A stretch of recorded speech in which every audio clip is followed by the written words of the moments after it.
In about 1 minute, if you could begin to take your seats. Thank you.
Okay, colleagues, welcome and good morning. My name is Dan Carden. I'm a Member of Parliament in the United Kingdom and President of the Board of Young Parliamentarians here at the IPU. I hope you all enjoyed last night's reception and are ready for discussion of all our topics today. Before we proceed, may I express my appreciation to our hosts for their kind hospitality and the exceptional organisation of this conference.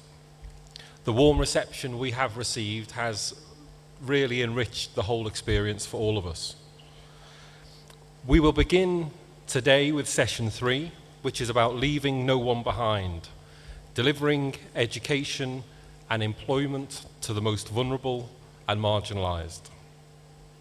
In this session, we will discuss how to ensure that all young people, particularly those from marginalised groups and those in vulnerable situations, do receive the services they need for quality education and employment.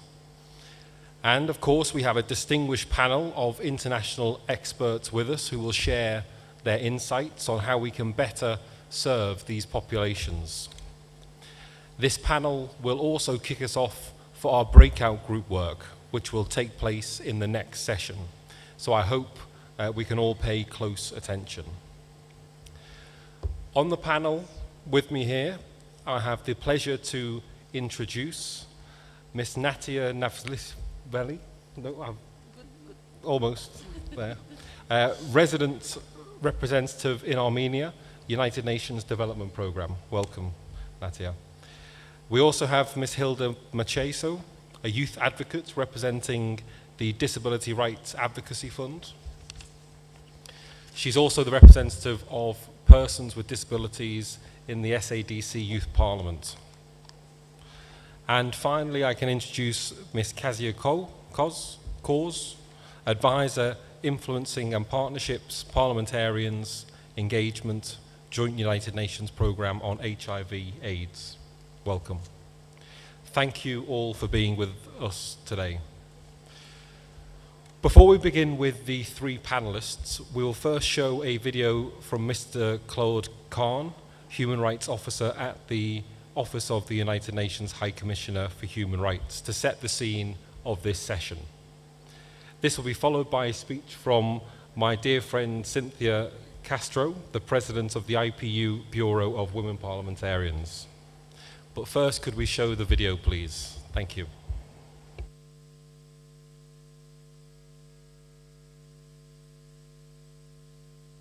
Good morning, good afternoon. Thank you very much for having me. My name is Claude Kahn. I'm Human Rights Officer in the Minority Section of the Office of the High Commissioner for Human Rights. I'm based in Geneva. I had very much hoped to be with you today in Yerevan, but unfortunately I was unable to travel, so we've decided to record a video instead. Broadly, this will be a short introduction, conceptual introduction for this session. I want to just cover two broad development concepts that have come into our world in the recent period that are relevant for this session on education and employment. They are the transition that's come to us from going from the Millennium Development Goals to the Sustainable Development Goals, and with it the idea of leaving no one behind. And secondly, the idea of diversity as a priority in development programming. On the first, you'll be aware that the first Millennium Development Goals really focused on social and economic areas, and broadly were ideas about lifting all boats and broad development of a certain set of economic and social areas. The Sustainable Development Goals, starting from 2015, have enriched the field into all areas of economic, social, cultural, civil and political rights areas. And we have now begun to focus on the idea of leaving no one behind, so that development should be focused first and foremost on those most at risk of being excluded and left behind, and that we focus on marginalized or excluded groups first and foremost. This is still a work in progress. Two different internal UN studies looking at how development programming was working in this new era noticed that when development actors in their programming named groups at risk, the vast majority of them were women, children, people with disabilities, migrants, refugees, and down prioritized were ethnic, religious, linguistic minorities, and LGBT groups. There are two explanations for this, both of which operative. One is that if you look at the list of the higher prioritized areas, they very frequently have a UN agency behind them. So we have a UNICEF, we have a UNHCR. Those groups are being named. And then secondly, not being named are politically sensitive groups or potentially excluded groups. That's a problem. It means that there's not an actual objective analytical basis for who is at risk of being left behind. It's a combination of political and competitive factors that appear to be determining the list, and we need to get past that. An analysis of who is at risk of being left behind needs to be objective and include assessments of who is at risk of discrimination. That's the first area, but broadly, I mean, leave no one behind has really added to the tool chest for us to think about where development programming needs to focus and how it needs to focus, and above all, on whom it needs to focus first.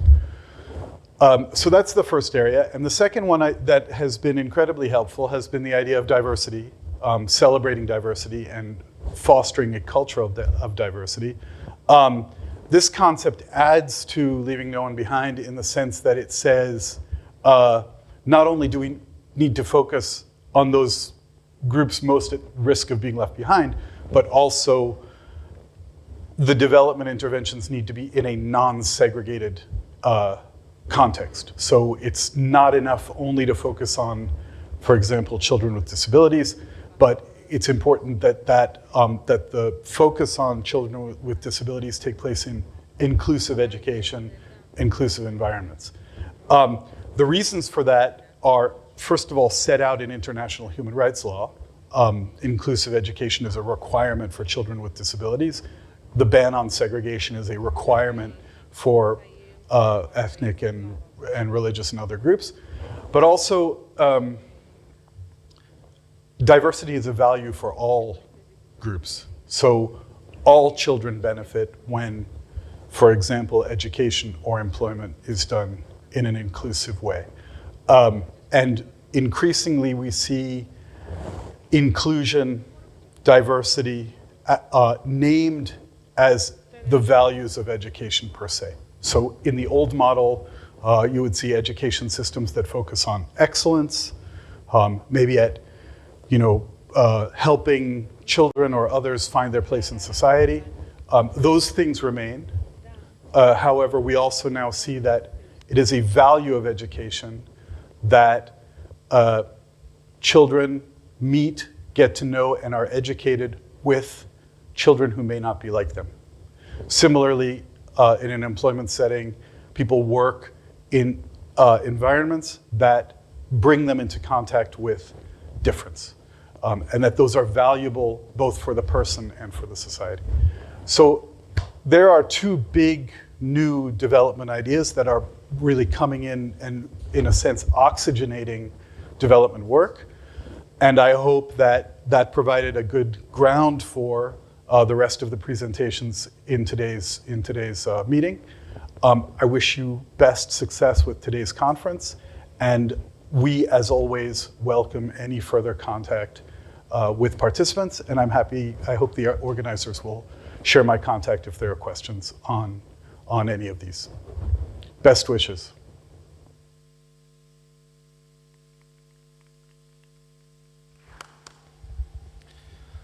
Thank you, colleagues.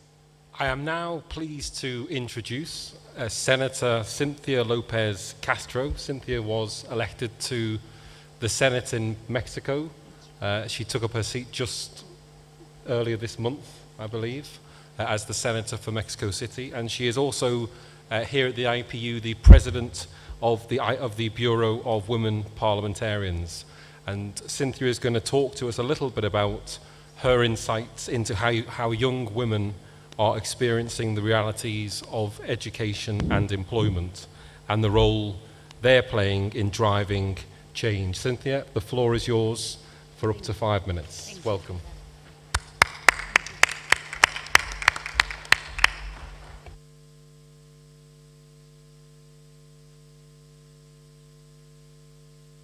Thank you, Dan. A great president of young parliamentarians. You have been doing an extraordinary work as president. Thank you so much. Also, I want to congratulate and say hello to our president of IPU, our dear Tulia Axon, the greatest president of IPU. Happy to have you here, and of course, all the secretariat, Seina, of organizing this great meeting. It is my great pleasure to address you today as president of the IPU Bureau of Women Parliamentarians. Our theme is both timely and urgent, particularly for young women who face compound challenges in accessing these critical opportunities. The gender and generational divide in our societies is growing deeper, which is a passing day. This divide accentuates the barriers that young people face, from access to education to meaningful employment. It mirrors challenges from the past, where terms like lost generation were used to describe the young people left behind after World War I, people whose future were irreversibly altered by global crisis. Today, we stand on a brink of using so much terminology, yet once again, and we witness conflict climate change, digital transformation, and pandemics, creating new obstacles for young people, particularly for young women. So according to the International Labour Organization, 267 million young people aged 15 to 24 are not in employment, education, or training. Imagine that, it's a big number of our population, 2/3 of whom are young women as a result of gender expectations of paid family, work, and informal employment. Meanwhile, 250 million girls and boys around the world are currently excluded from access to education, being denied a fundamental human right and one of society's great equalizers. The digital divide only and these challenges, disproportionately affecting young women and girls who have even less access to skills necessary to thrive. Dear friends, the expectations placed on younger generations are incredibly high, yet only we offer them is uncertainty and instability. Too many are expected to settle for this work in the informal sector jobs, which they are overqualified and unpaid, neither meeting their aspirations nor allowing them to unleash their full potential. There is where a vicious cycle is created as the generational divide grows wider. We risk losing the chance to build a truly sustainable future. Bridging this gap requires a renewed commitment to intergenerational solidarity, starting with more young people being represented and leaders from positions your influence. Youth voices are critical in shaping policies that will determine the world they inherit. To this end, educational systems must provide more than just basic literacy and numeracy.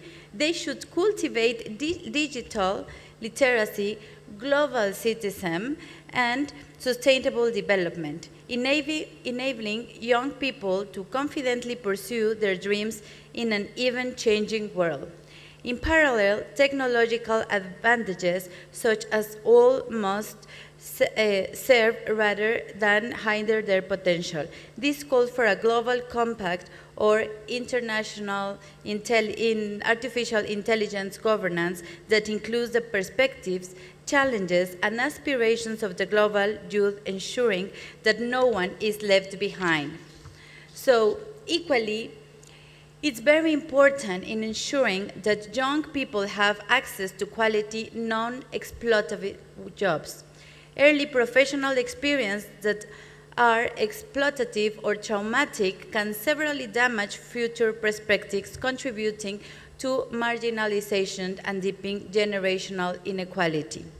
So, creating a workforce environment that nurtures young talent and protects against all forms of discrimination and violence, including sexual abuse, workplace harassment, is essential for securing their futures. Dear colleagues, I'm very happy to be in your country, a country with one of the young speakers in the world, and we feel very proud about that. We are young parliamentarians, and now we are here in Armenia. And I think it's important to go back to our countries and continue promoting that young people, we are in the decision-making process, that we need more speakers that are young. We need more presidents. As president of Chile, that is 35 years old, we need more presidents to be young. We need more young women in the front. I am very proud to be in Armenia, where 27 out of the 180 members of parliament are women, because it's a big fight for women to be gender parity in parliament. So I just want to say thank you for all the young MPs to be here, but especially for the women young MPs to be here. We need to continue fighting a lot to have gender equality in our parliament. And I'm very happy to be in Armenia, where we have 32%, almost 33%, of young parliamentarians. There are parliaments in the world with no young MPs. So we need to keep doing. I want to congratulate Dan of the work that he has doing. And in the next assembly of IPU, we will be raising the voice to lower the age for young parliamentarians. 45 is not young. 45, we need to down the age so we can be working for the next generations. In Mexico, I was elected senator like 2 months ago, and let me tell you that in Mexico and a lot of, such as a lot of your countries, senator is for like mainly mature people, like old people, and I feel very proud to be senator at 37, and my job is to keep working to break the ceiling and have more young MPs as in the top positions of our countries, and mainly women. In all the parts of the world, it's time for women. Thank you so much. Thank you.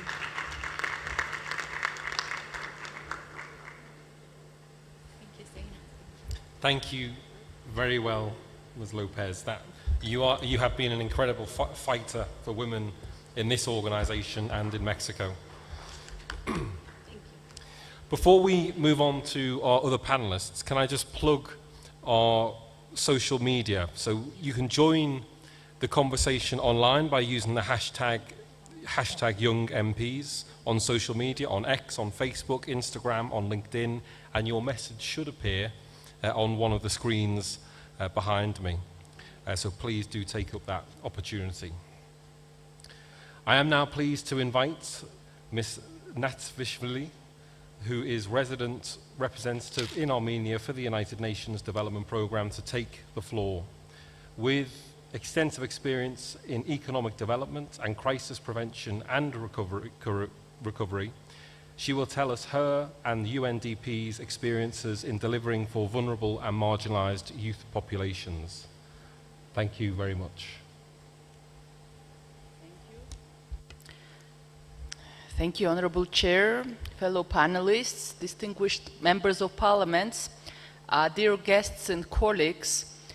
Let me start welcoming you to Armenia and joining the chair in appreciating the wonderful hospitality that we all, the guests of this country, enjoy in Armenia. I am sure you have all already appreciated and enjoyed it, but moreover, I'm sure that you all have already appreciated and enjoyed this conference. It is a pleasure to join today and to share the perspective of UNDP on this subject. Let me start by quoting John F. Kennedy, who said, "The future promise of any nation can be directly measured by the present prospects of its youth." And if we take stock of the multiple challenges which the previous speaker have eloquently presented, I think many nations might want to think twice about its future prospects. Indeed, with 1.45 billion young people globally, we know that many of them, or maybe rather most of them, are facing major obstacles. The IPU itself reports that over 70% of parliaments in the world have legal restrictions on the minimum age to join it, which is greater than the voting age. The figures about the young people who are not in employment, education, and training was also presented here. And in addition to that, we know that unemployment rate of young people is 3 times greater than general unemployment. Plus, young people face discrimination, sometimes multiple discrimination, greater poverty, unemployment, as I mentioned, limited or restricted access to finances, not an easy access to education, and other opportunities in life. And this is the call for the joint action. Rather, this situation deserves the call for the joint action so that efforts, collective efforts, are brought forward so that young people can fully participate in the society and enjoy the rights for the sake of their own individual opportunities, but also for the sake of the opportunities that it opens up to the society. Young members of parliaments not only have a special role to play in this process, but you have a special responsibility in this regard. It is the responsibility of the members of parliament, especially young members of the parliament, to bring forward and amplify voices of those which are normally unheard and translating their needs into the public policies. Of course, this is easier said than done, and let me share 3 points from our perspective on how this can possibly happen, how this can support you in the future. First, it is about the consistent and persistent localized engagement, partnering with young people, with the youth groups, with the civil society organizations, and bringing up their meaningful participation. It is more than just discussions and just consultations with those groups. It is about bringing up really the energy, their needs, and promoting the true and genuine engagement in the processes. Secondly, it is about the data and understanding the needs through data. And when we speak about the people who are usually and often left behind, then averages in the data are our greatest enemy. It is most important to look into the disaggregated numbers, into the figures about the concrete locations, about concrete disaggregation by age, gender, minority status, disability status, and other, to really understand where the problems lie. This is important not to be victims of the averages when the decisions are made. And thirdly, promoting civic education and access to quality information, combating disinformation, combating hate speech. It is which are often preventing vulnerable groups to be engaged. This is something which will foster a genuine dialogue. And in UNDP, we know this not from the theory. This is things which we do in practice and which helps us to learn lessons, including in Armenia. In Armenia, we are very actively working together with the National Assembly of Armenia, and together we have learned the power of engaging young people, especially young people from the rural communities and those who are normally not residing in the center, in the capital, and how this engagement with those groups of people can be interesting for both sides. Our example shows that the forms of engagement which we helped the parliament to create is interesting not only for those people, for those young people from the regions, but also for the parliament itself. And as long as I have to crop my speech a little bit, I will just in 2 words mention that UNDP has similar engagements with young people worldwide, promoting digital platforms as forms of participation and other means. And in summary, again, this has all helped us to learn the lessons which supports bringing up the meaningful participation, which is about promoting inclusive legislation, which members of parliaments can do, is about promoting inclusive legislation where interests of young people are strongly covered and protected, engaging in data-driven evidence-making, engaging in partnerships with everybody, including with international organizations, and ensuring civic participation. This helps, these are strong instruments, and I hope that this will be further taken forward in the world. Thank you.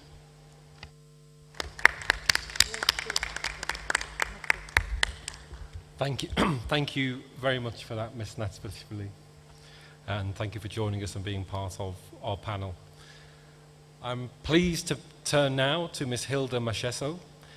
She is from the Association of Persons with Albinism in Malawi. Ms. Macheso, the floor is yours for up to 5 minutes. Thank you.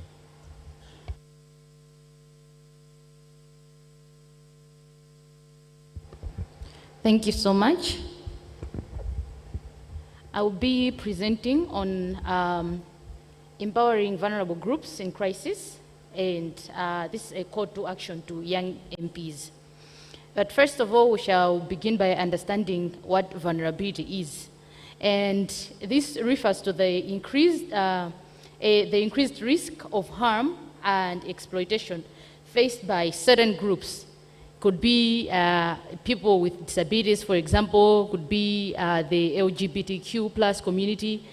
And statistics show that this is prevalent and due to the lack of knowledge about their condition, as well as stigma and discrimination. So during vulnerable situations such as crisis, it becomes even more challenging for these marginalized groups to as attention, efforts, as well as resources are diverted to combat the rising crisis. So we have an example from my country, Malawi. In 2020, funding for a lot of people with disabilities was slashed because of COVID-19. And also in 2023, untimely responses to the needs of persons with disabilities were seen during Cyclone Freddy.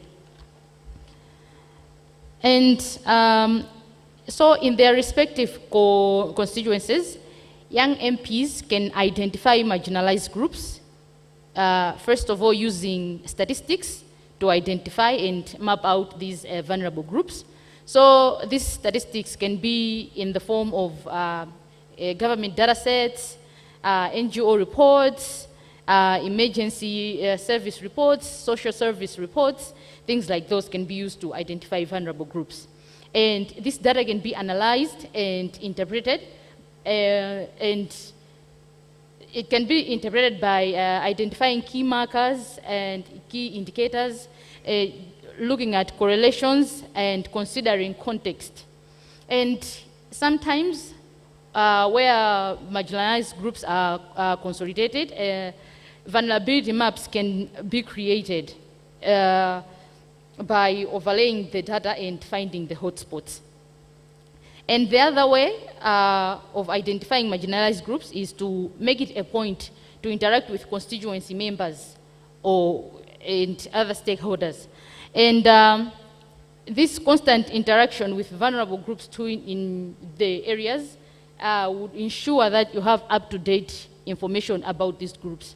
There is a common problem also in my country where marginalized groups feel that a lot of young MPs only need them when it's relevant to the MPs. So for example, when it's time for campaigns or time to vote, that's when they come in droves and say, we are going to do this for you, we are going to do this for you. But now when they get into those places, they forget. So it would be nice to make a point to constantly interact with them. And MPs can also identify the needs of marginalized groups by analyzing the existing policies. So this would mean reviewing and studying the laws and policies related to vulnerable groups, such as disability rights and social welfare programs. And the other way is to analyze data and research,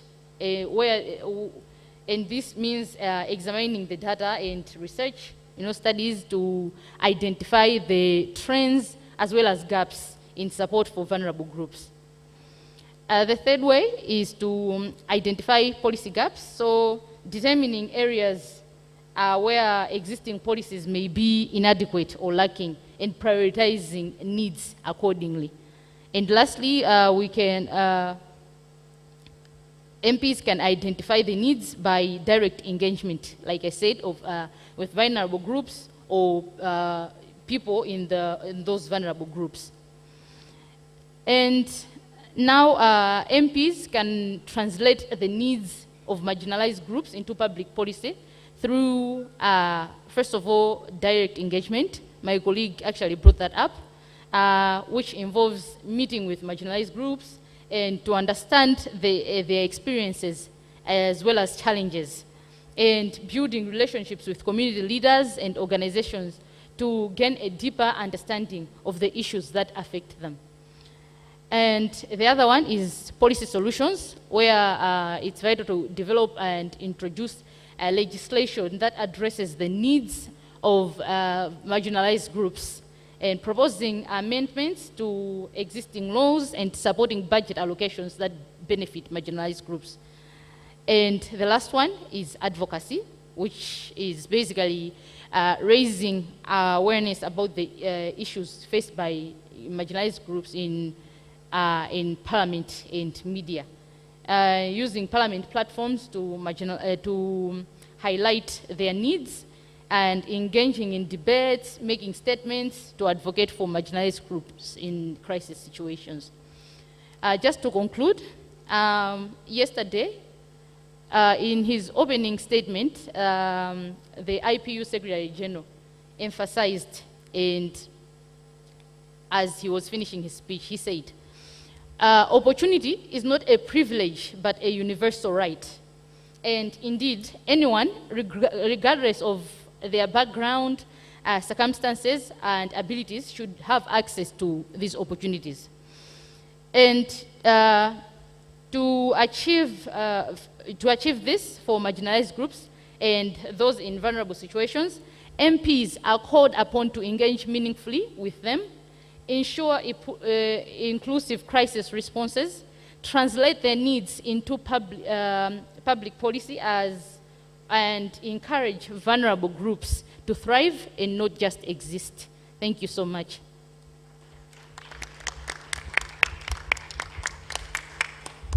Thank you, Ms. Macheso. And we can now move on to our final panelist, Ms. Koz from UNAIDS, for the final 5 minutes before we open it up to the floor. Thank you, Chair. Barev Dzes, distinguished guests and parliamentarians. It is an honor to address you today on behalf of UNAIDS as we gather to discuss a critical topic, leaving no one behind. As young leaders, you were at the forefront of shaping a future where every individual, regardless of the circumstances, has access to health, education, employment, and the dignity they deserve. We are living in a time of massive challenges: climate change, economic instability, or new pandemics, all of which are reshaping our world. Yet, these challenges also offer opportunities to foster a more just and inclusive world. When I started working in the HIV field over 20 years ago, AIDS was a death sentence. At that time, more than 2.5 million people were being infected with HIV every year, and AIDS was claiming 2 million lives each year. Thanks to the relentless efforts of civil society, healthcare workers, international collaborations, and engaged parliamentarians and the governments, we have made incredible progress. According to the last UNAIDS Global AIDS report, an estimated 30.7 million people have accessed antiretroviral therapies, saving 20.8 million lives. Since 2000, 3.4 million children have been born without HIV due to effective prevention programs. New HIV acquisitions have dropped to 1.3 million, the lowest number since the 80s. This progress is a source of great hope, but the AIDS is far from over. Around 660,000 children living with HIV lack adequate treatment. Approximately 9.2 million people living with HIV globally are not on therapy.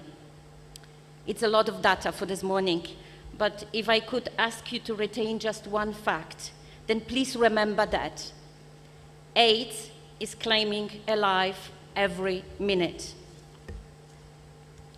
The international community aims to end AIDS as a public health threat by 2030, but much remains to be done. In addition to the current geopolitical and economical crisis, threaten to divert attention away from the goal, risking the progress we have made in the response to HIV. Today, I want to focus on an issue that is deeply connected to this vision: ending discrimination and upholding everyone's rights, especially among the most vulnerable and marginalized. Leaving no one behind is not simply a slogan. It's a commitment to uphold the dignity and rights of an individual, regardless of the circumstances. We cannot overcome the HIV epidemic or address any other public health challenges without addressing the social and structural barriers that perpetuate inequalities. Discrimination in healthcare, education, or workplace builds walls that keep people from accessing the services they need to live healthy and fulfilled lives. Take, for example, adolescent girls and young women. Every week, 4,000 girls and young women aged 15 to 25 acquire HIV worldwide, with 76% of this in sub-Saharan Africa. This stark reality clearly shows the need to empower young women, ensuring they have access to education and opportunities to protect their health and well-being. Our efforts must also address the broader issues of gender-based violence, women's rights, and sexual reproductive health rights. UNAIDS Education Plus initiative uses this approach, aiming to empower girls by keeping them in schools. A powerful tool that significantly reduces the risk of acquiring HIV and helps them to make informed decisions, pursue meaningful employment, and contribute to their communities.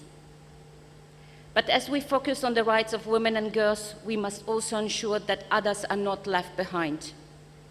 UNAIDS considers gay men and other men who have sex with men, sex workers, transgender people, people who inject drugs, and prisoners as main key population groups. These are population most likely to be exposed to HIV.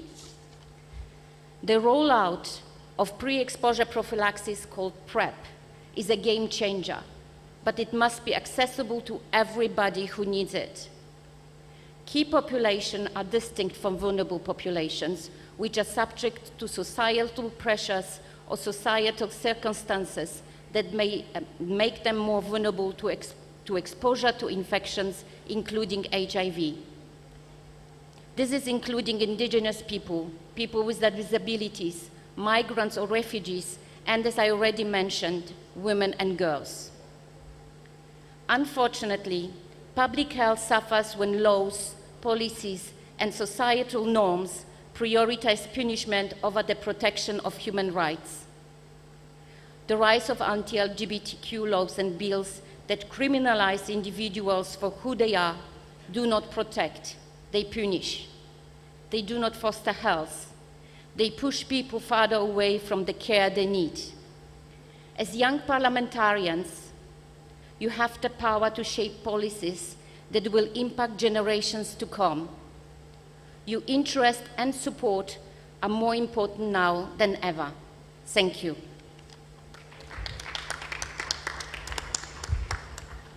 Thank you, Ms. Koz, and I think the fight to eradicate HIV/AIDS is one that I've certainly been proud to be part of in my own parliament in the United Kingdom, and would encourage all young MPs to do what they can in their own countries, because we can eradicate HIV/AIDS in the future. I'm now going to move on to take contributions from the floor. These will be limited to 2 minutes.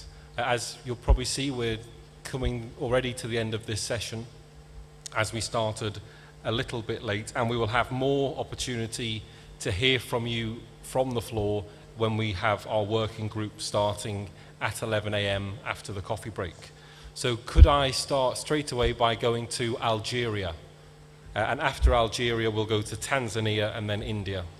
Also Cambodia. It's okay.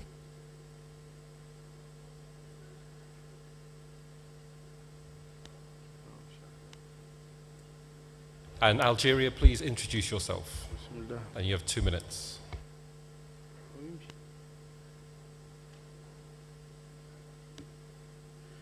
بسم الله الرحمن الرحيم والصلاة والسلام على أشرف المرسلين السيد رئيس الجلسة السيدات والسادة الحضور شهد قطاع التربية والتعليم في الجزائر تطورات. I'd like to talk about the education sector in Algeria, where there has been a lot of development since our independence. Indeed, we have shored up our education infrastructure in order to ensure that all citizens can play a positive role in society. We have undertaken a significant number of reforms to this end, and these reforms have made it possible to profoundly transform our society. We have provided free education to all children in Algeria. Indeed, French is taught at a very young age in primary school, as well as sciences and math, which are taught in both French and in Arabic. And we also offer instruction in the Amazigh language. We also have a structure for education which is skills-based. What this means is that we look at education in the context of our national development, because in Algeria, at the moment, we are also providing for distance learning, remote learning. We are providing tablets to children so that they can engage in distance learning. And all of these steps forward have been made possible by our president. Today, our Ministry of Education is fully digitalized. I'd also like to comment on the fact that Algeria is working hard to bring down our unemployment rate, and to that end we have adopted policies allowing people to be in a better position to find jobs. We've also provided technological services to facilitate their efforts to find employment. We've pursued very ambitious, bold policies to reduce unemployment. Today, there is support provided to all young people, including those who want to start up their own business. We've got agencies which provide young people with the support they need to do that. The chair interrupts Algeria. Thank you, Algeria. Thank you so much, Honorable President. Education is of paramount for development of any individual and any nation. Education is very important, particularly now with globalization and technological progress, in light with demographic dynamic of Tanzania, Africa, and global in general. Where more youth are very soon going to seek employment and need skills necessary for them to integrate in global economy in order to cope in rapid technological advancement. Country to be categorized as developed or underdeveloped one of the critical factors is education level of its people. Investment in education defines the human capital that is very important for productive capacity of a country. Tanzania is stepping up its investment in education by providing not only free education from low level up to high school, but also marginalized group are brought on board. The government of Tanzania has brought gender parity because there is disparity between males and females in education. To ensure no girls are left behind, The government of Tanzania is taking initiative to ensure girls who get pregnant can actually continue with their education after delivering babies because they normally face numerous of challenges. And for a case of special needs, such as disabled and so on, the government of Tanzania, as of now, offers all types of efforts and facilities to ensure youth with special needs go to school. And those who need Braille in order to read and listen, books are provided from grade 1 to universities. And those who need the hearing aid, government is trying to provide as much as possible. Of course, government hasn't yet achieved all what is required to those with special needs, but at least is doing his best. Thank you so much. India, and then can Bulgaria be ready, please? Thank you. धन्यवाद Amarpal Maurya I'm Amarpal Maurya, MP India. Distinguished delegates, the principle of leaving no one behind, central to the SDG 2030 agenda, embodies our commitment to social equity and inclusive development. In India, the principle is deeply rooted in our philosophy of Vasudhaiva Kutumbakam, the belief that world is one family. India's constitution enshrines the protection and promotion of marginalized group. Article 46 specifically mandates that states to advance the educational and economic interest of scheduled castes and scheduled tribes, safeguarding them social injustice and exploitation. Education and employment are pivotal to achieving social equity. Initiatives like the National Education Policy 2020 and Samagra Shiksha Abhiyan address the needs of socio-economically disadvantaged group. The Pradhan Mantri Uchchatar Shiksha Abhiyan focuses on equity, access and excellence in higher education.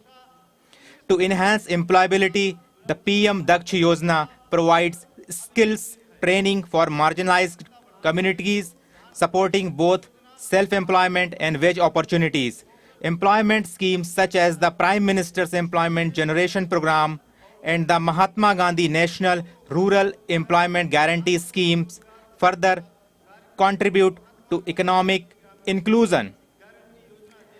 Our National Career Services NCS project offers comprehensive employment services through a digital portal, including career counseling and job matching with special features to support women's employment. With our 65% of population under 35, India is committed to youth empowerment and upskilling, as reflected in our current budget, which prioritizes education, employment, and skills development. We have introduced employment linked. Thank you so much. Bulgaria next, and then Montenegro, if you can be ready. Just to say, the speakers list has now closed, and don't forget we have the working groups coming up after the coffee break for other contributions. Thank you. Yeah, Mr. Chairperson, dear colleagues, we are all here today because we share a vision that recognizes the human rights of every individual. However, many young people worldwide still face systematic barriers that prevent them from accessing the benefits of education and employment. Education and opportunity go hand in hand, yet for so many marginalized groups, education remains an aspiration difficult to attain. Barriers such as poverty, discrimination, and geographical isolation can prevent children from attending school and adults from pursuing further education. With the aim of addressing these challenges, the Bulgarian Ministry of Education and Science consistently implements measures aimed at ensuring equal access to education for children and students from vulnerable groups, including inclusion of children in the system of preschool education, additional training, and career guidance. Furthermore, thanks to a legislation amendment in the Parliament, we envisaged additional funds in our state budget for work with children and students from vulnerable groups. This funding goes to programs like Success for You, which enables schools to support students at risk of dropping out. Along with education, we must focus on employment, which is not merely a means of earning a living, but a source of self-worth and a key driver of economic and personal development. Therefore, in our parliaments, we should craft legislation that is not only tackling discriminatory practices, but also enhancing job training programs, supporting entrepreneurship among marginalized groups, and ensuring workplace accessibility. In order to achieve everything that was mentioned so far, I believe that community and stakeholder engagement is crucial. Effective solutions require the involvement of those who are directly affected. Conscious of this, in the past 2 years, I have engaged with youth organizations, NGOs supporting people with disabilities and marginalized groups, and we work together on overcoming the barriers they face in realizing their initiatives. I'm also engaged with organizing initiatives supporting young entrepreneurs, especially in less developed regions. Thank you. Thank you. Bulgaria. Montenegro next, followed by Namibia. Thank you. Dear fellow colleagues, people are our greatest resource, and this is not just a floscle, but a fact. And we can see that almost every time when someone leaves the country like mine and experience life in a good system. We may see also that the sun, soil, and water for people's flourishing are good laws, strong institutions, and quality programs for education, employment, and social welfare. Those three are pillars for a good system which represents safety net for vulnerable groups, women, youth, people with disabilities. We as a parliamentarians have a very important role because we are creating those safety nets. And this privileged job, in this privileged job, we are often forget that someone won't have any chance if we don't create better world for them. Thank you. Thank you. Next, Namibia, followed by Bahrain. Thank you, Mr. Chairperson. I actually have a question for our representative from the UNDP, and perhaps also for Cynthia, because she's a legislator. One of the critical things when you want to access the right to education is your second generation rights, so your socioeconomic rights, like your right to clean water, adequate health care, housing, for example. Unfortunately, second generation rights are not enforceable. So as governments, those rights are obviously dependent on things like adequate funding and government's ability to, plug money into accessing those rights. How do governments move from not only having the enforceability of first generation rights, your rights to liberty, freedom, life, etc., but to also moving towards making access to health care, all of those surrounding rights that give you the ability to access your right to education? How do we make those more enforceable? And perhaps, what can we as legislators do to create that environment so that we're able to access our second generation rights better? Thank you. Thank you. Bahrain, followed by Vietnam. Thank you, Dan. If you allow me to switch to Arabic, please. Sorry? Thank you, Dan. If you allow me to switch to Arabic. في ظل التحديات الاجتماعية والاقتصادية التي تواجهها العديد من المجتمعات يتعين على البرلمانيين أن يلعبوا دورا.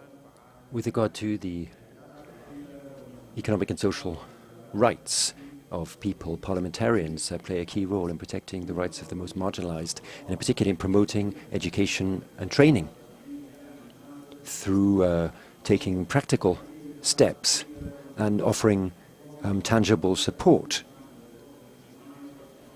First of all, you need to assess the economic and social situation in your country, and on that basis, once you have a diagnostic based on real statistics and studies, looking into poverty and the availability of medical services, you then need to focus your studies on marginalized groups and those who are suffering from discrimination. And then parliamentarians, on that basis, should be able to take practical steps. For instance, improving the legislative framework and taking the relevant government policies to improve education. You also need to allocate sufficient budgetary resources to implement your plans. Vocational training also plays a key role through awareness raising programs.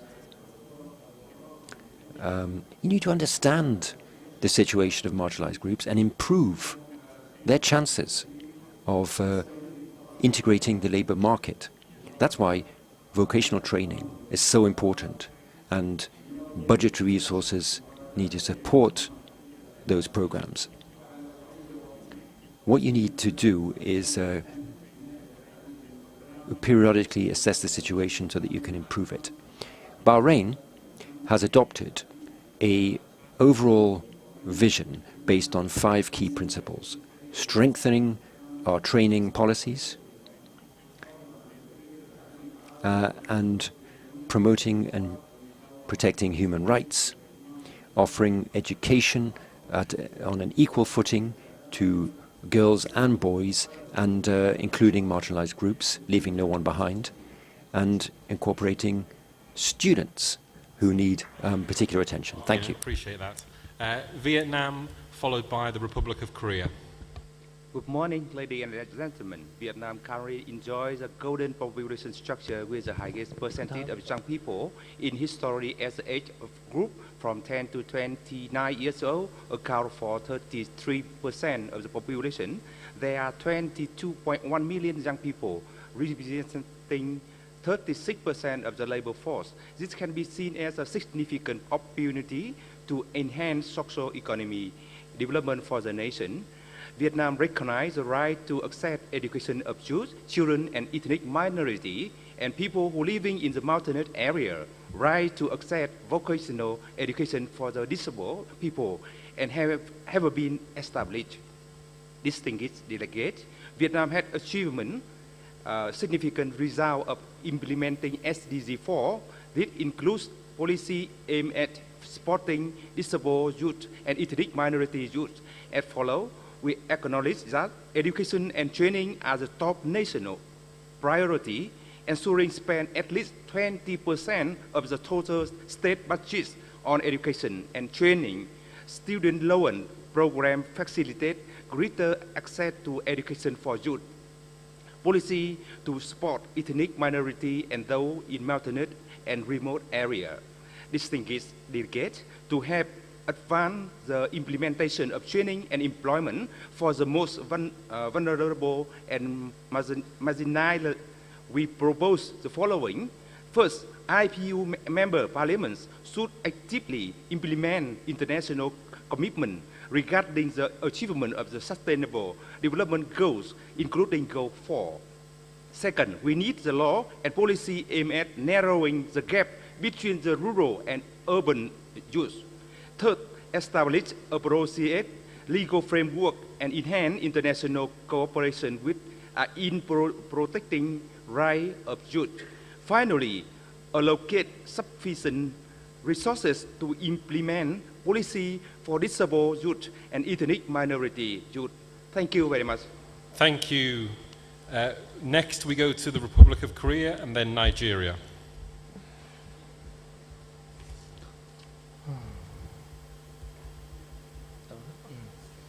존경하는 각국 대표단 여러분, 대한민국 국회의원 박준태입니다.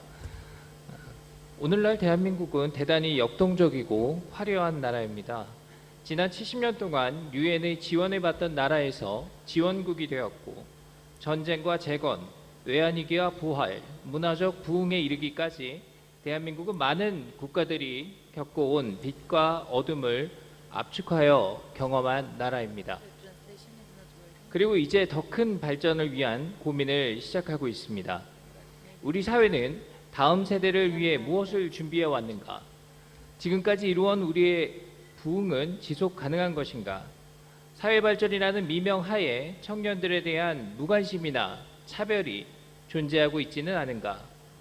즉 우리는 미래의 세대를 위해 그리고 지속 가능한 경제 사회 발전을 위해 어떤 노력을 해야 하는가 하는 질문입니다. 대한민국 국회는 이러한 문제의식 속에 2020년 청년기본법을 제정하여 국무총리로 하여금 5년마다 청년 정책에 관한 기본계획을 수립하고 청년 세대의 고용, 주거, 교육, 문화 등에 대한 실태 조사를 공표하도록 했습니다.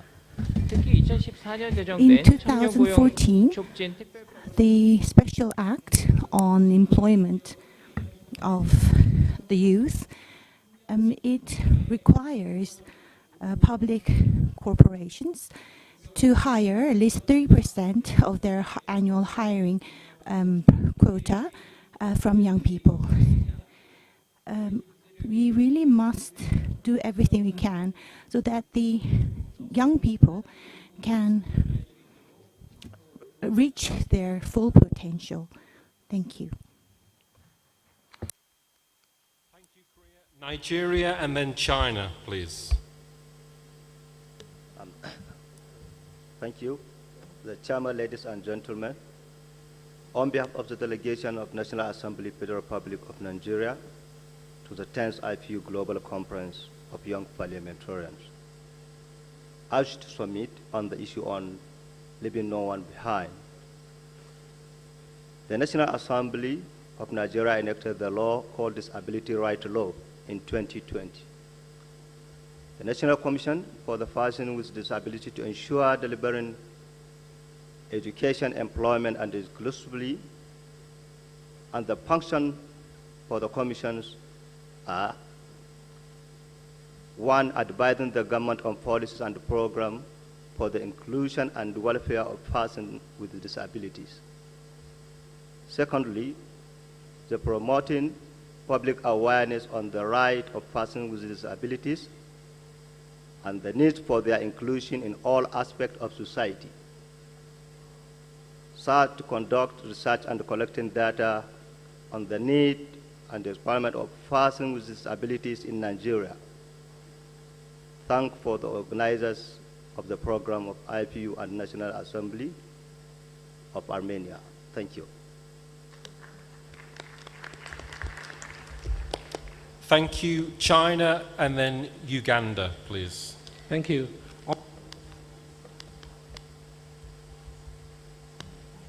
Youth with disabilities have the strongest demands for education and employment. Through a series of targeted measures, we are committed to enhancing the educational and employment opportunities for youth with disabilities. This is what I would like to share today. In the realm of education, China promulgated several opinions on accelerating the development of vocational education for persons with disabilities. We have provided national scholarship for students with disabilities from economically disadvantaged families and offer subsidies for their special learning needs and transportation costs. Regarding employment, in 2022, China introduced the 3-year action plan to promote the employment of persons with disabilities. The goal is to achieve an additional 1 million jobs for persons with disability nationwide between 2022 and 2024.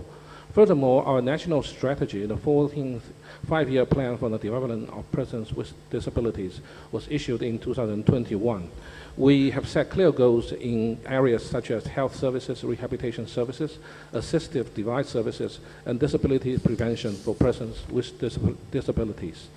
The implementation of these measures has already yielded significant results.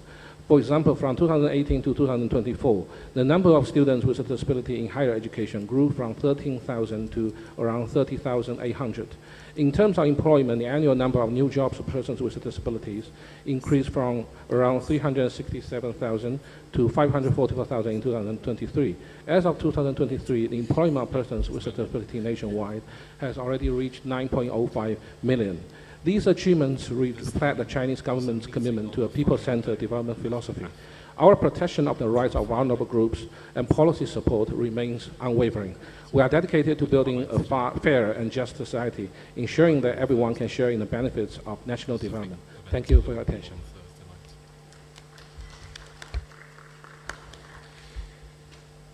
Uganda, followed by Zimbabwe.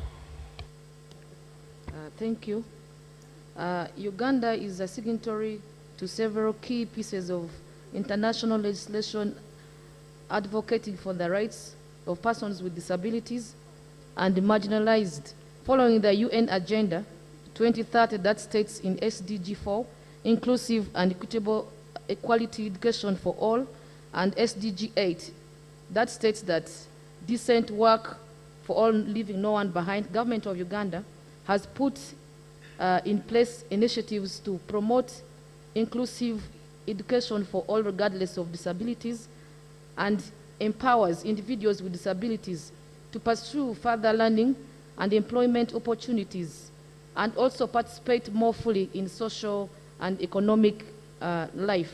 That can also be drawn in the Constitution of the Republic of Uganda, not forgetting the Employment Act 2006 that calls the ministers to make regulations governing the employment of persons with disabilities based on recommendations of the Labour Advisory Board, and also inclusive education programs for all levels. I thank you.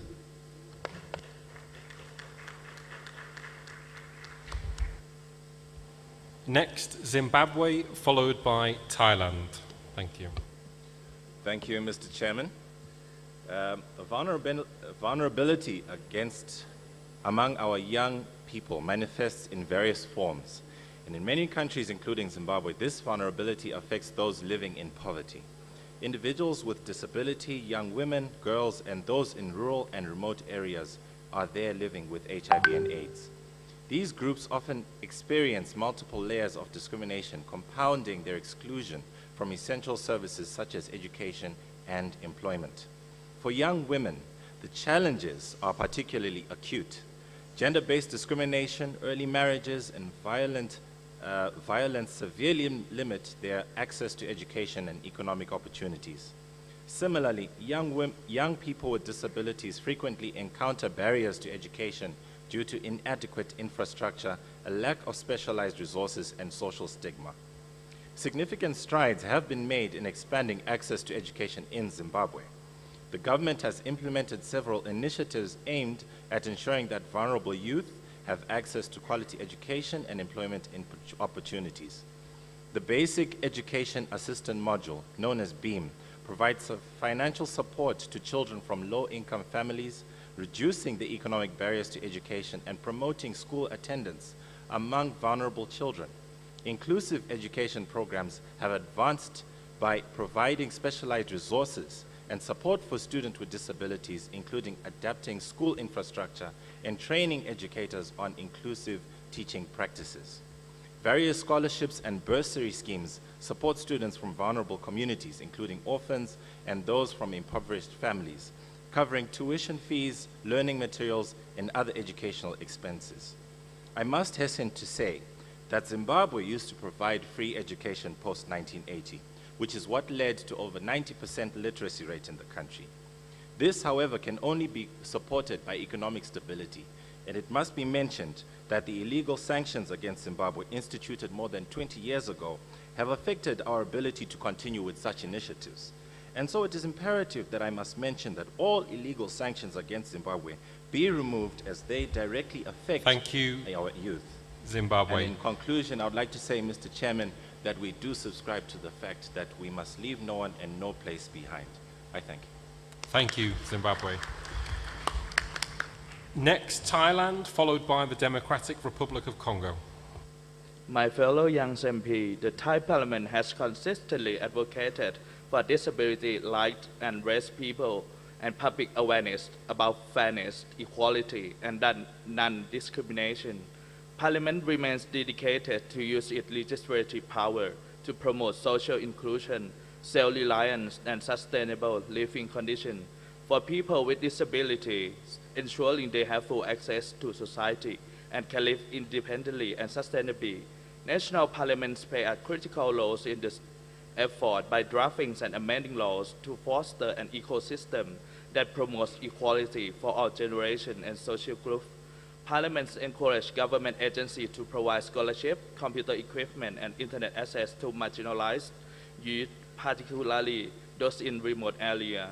During the pandemic, And amid new global challenge, young people, especially the vulnerable, have struggled without adequate support to address their concerns, fears, and desires.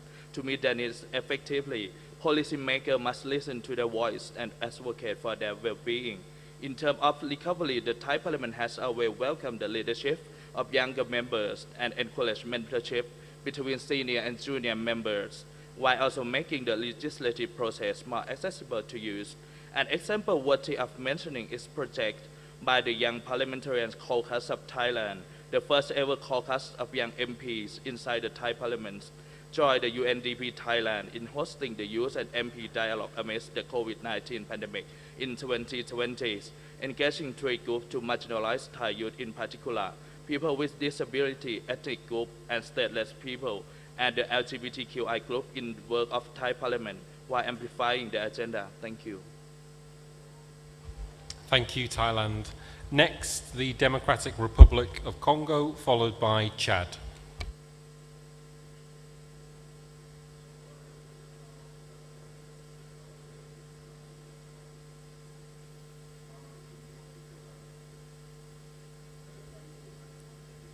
Could you put the microphone on, please? Thank you. Honorable Président de la séance, chers partenaires des différentes délégations membres de l'Union Dear partners interparlementaire, from la different République IPU delegations, the Democratic Republic of Congo is delighted to participate in this 10th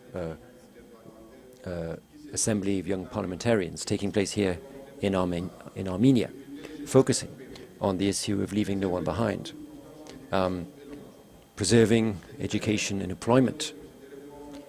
I think this is a good statement, but it also reflects the reality of the situation in my country, Democratic Republic of Congo, and more generally in Africa. For the past 30 years now, my country has been seeing constant wars which are preventing its development, and the new government has drawn up a national employment policy with a view to fostering job creation for as many people as possible, respecting their fundamental human rights. And that policy will be implemented so that young people can become more active, can find solutions. What we are trying to do is really take on board the views of young people and provide them with good alternatives.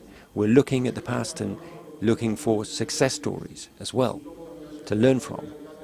And we are committed to working on parliamentary initiatives that respond to the aspirations of our young people, reforming the educational system and promoting greater employment opportunities, which is the focus of our President, Félix Antoine Tshilombo, in his 2nd term of office.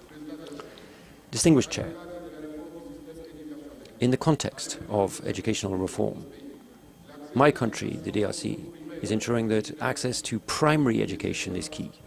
It is now free of charge for the over 5s, and we are determined to ensure that the government has the necessary resources to promote educational policies. Otherwise, the situation will not improve. Now we have to move on to Chad and Cambodia. We are already over time, but I want to get the last couple of countries in. So Chad followed by Cambodia. Thank you.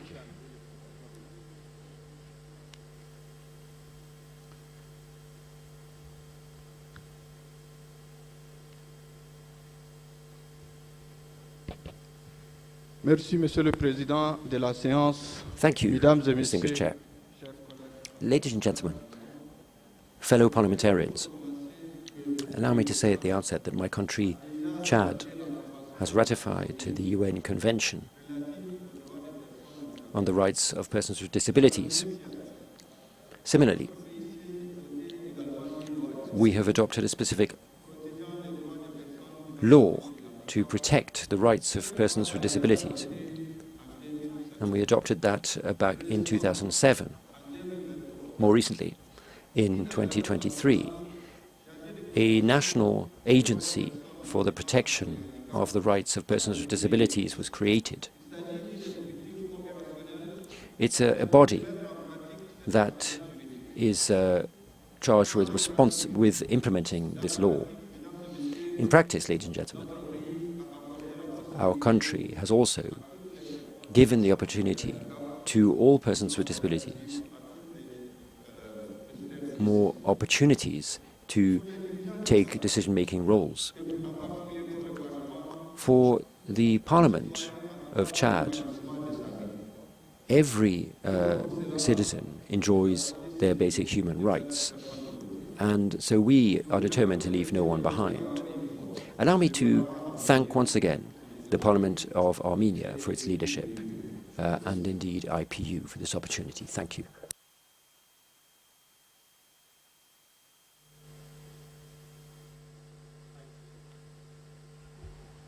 Thank you. Next, Cambodia, followed by the UAE.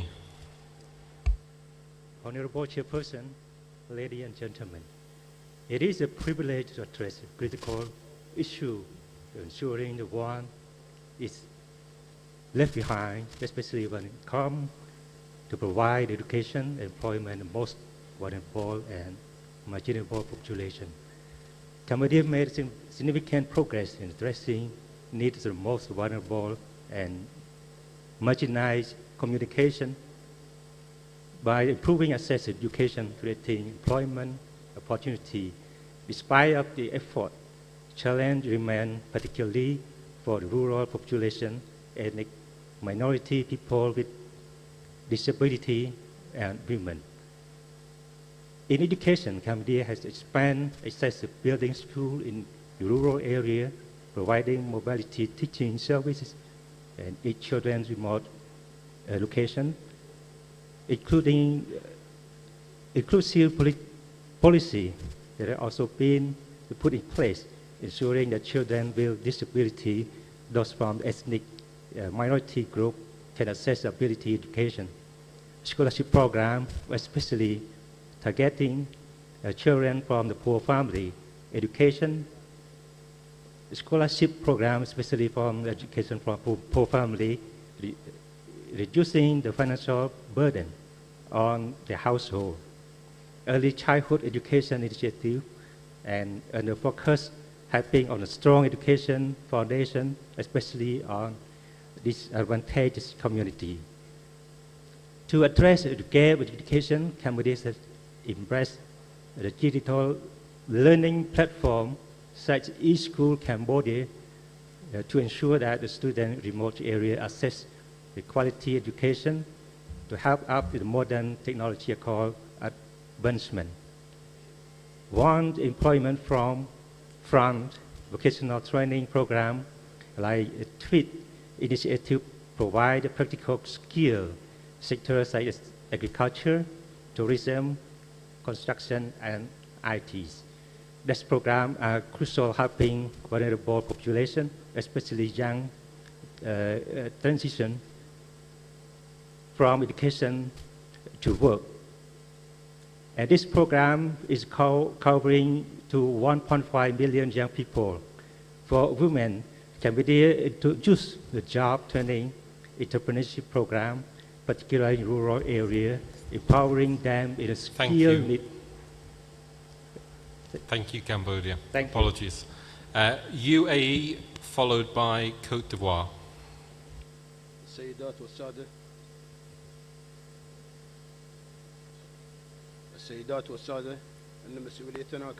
Ladies and gentlemen, as parliamentarians, we have a responsibility to the most vulnerable and marginalized.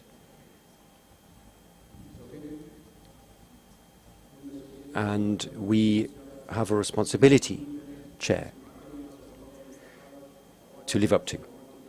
And we must protect these vulnerable and marginalized communities and allow them to have equal access to education and employment opportunities.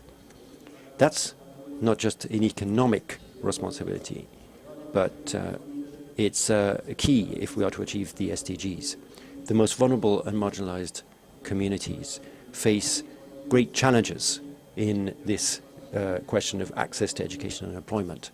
They need to overcome the social and economic difficulties in order to get that access. And vulnerable people and populations, especially in the most remote areas and areas living through conflict. So we need to take comprehensive solutions. So these communities often face the highest unemployment rates, and they must be provided with specific support to integrate the jobs market with capacity building and training programs to allow them to have the necessary skills to be competitive. So parliamentarians shouldn't just adopt general policies, but we need to be more specific in our attempts to target these communities and improve their prospects for education and employment. Distance learning, e-learning can be very important for remote communities. And in the context of the COVID pandemic, we saw the advantages offered by distance learning. And those programs also need to cover vocational and technical training programs. That's what we've done. We've launched that type of program for young people in the UAE. And finally, as parliamentarians, we have a mission to protect the most vulnerable and marginalized and enable everybody to have equal access to education and employment. Thank you, UAE. Finally, Côte d'Ivoire, followed by the IDLO, and then we'll be wrapping up for your break. Monsieur le Président des séances,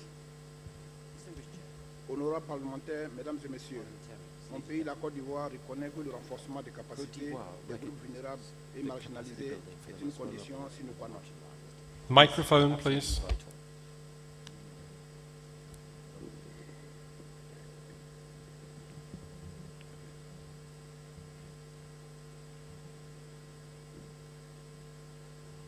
Monsieur le Président des séances, honorables parlementaires, Mesdames et Messieurs, mon pays, la Côte d'Ivoire, reconnaît Ladies que and le gentlemen, renforcement Côte d'Ivoire des capacités recognizes that the capacity building for vulnerable and marginalized populations is a precondition to build a more inclusive and resilient society. The marginalization of certain groups from educational and employment opportunities is a threat to development and a threat to social and economic stability. The most vulnerable communities in our country have limited access to education and employment. In particular, we have noticed that young people in rural areas are particularly vulnerable. Young girls as well are marginalized because of social norms and cultural habits. Young persons with disabilities, children living in conflict-affected areas also have limited access to even basic services.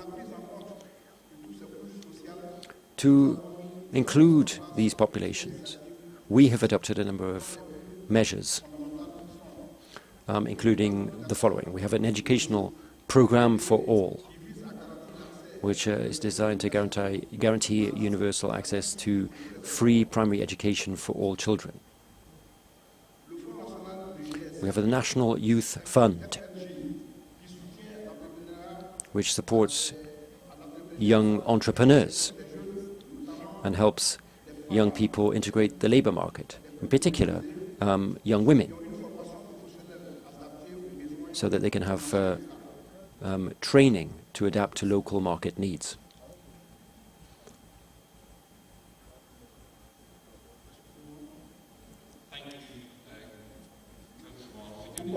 You've had your 2 minutes, and we do need to move on to the IDLO. Thank you. Non, mais pas du tout. Ça fait 2 minutes. OK, merci. Thank you, Chair. Can you hear me? It's an honor to address you today on behalf of the International Development Law Organization. IDLO is the only global intergovernmental organization exclusively devoted to promoting the rule of law to advance peace and sustainable development. For over 40 years, we've partnered with people and governments in all regions to address justice needs and advance nationally led solutions to major development challenges. We currently have 38 member parties, many of whom are represented here. We've had UN observer status since 2001, and we're honored to be granted observer status at IPU earlier this year based on our long-standing and fruitful partnership. IDLO's approach combines programming, research, and policy advocacy to maximize impact. Our policy advocacy efforts are focused on keeping SDG 16 and the rule of law high on the global agenda, something that has become increasingly challenging in today's world marked by growing conflict and instability. There are many areas of IDLO's work that are relevant to the work of parliamentarians. First, as part of our efforts to promote gender equality, IDLO supports governments to conduct comprehensive legal assessments to identify and eliminate discriminatory laws and practices. We would welcome increased engagement with parliaments in this area. Second, we believe that sustainable development requires sound legal frameworks to help attract and maintain foreign investment, strengthen education and employment opportunities, improve food security, and implement health regulations. Partnership with parliaments would benefit this work. Finally, we champion justice as an essential part of climate action. We are committed to promoting meaningful youth engagement and creating opportunities for intergenerational encounters and learning. We look forward to strengthening our work with parliamentarians and with you all to help place the rule of law at the core of national agendas, mobilize political will, and secure the necessary resources to build just and equitable societies. Thank you. Thank you. That is the end of our speakers. We did manage to fit in we think almost 20 speakers in this session. I'm sorry we've run over our allotted time, but we will now take a break. Before we do, I'm going to ask Ms. Macheso to set out the working groups for the next period, because we will not be returning back to this hall. We'll be going into the working groups after the break. Yes. Thank you so much. Yeah. Firstly, I would like to thank each panelist as well as the audience for the insightful discussion that we just had, not only today but yesterday too. And now to delve deeper into some of the key points that we discussed that concern education and employment in relation to marginalized groups, as well as those in vulnerable situations. We will be transitioning into section 4, which is the breakout sessions. And the title of the breakout session is Preserving Youth Empowerment in Times of Crisis, What Young MPs Can Do. And the objective is to delve deeper, like I said, into specific topics discussed in section 3, to foster interactive learning and to spark meaningful conversations among the participants.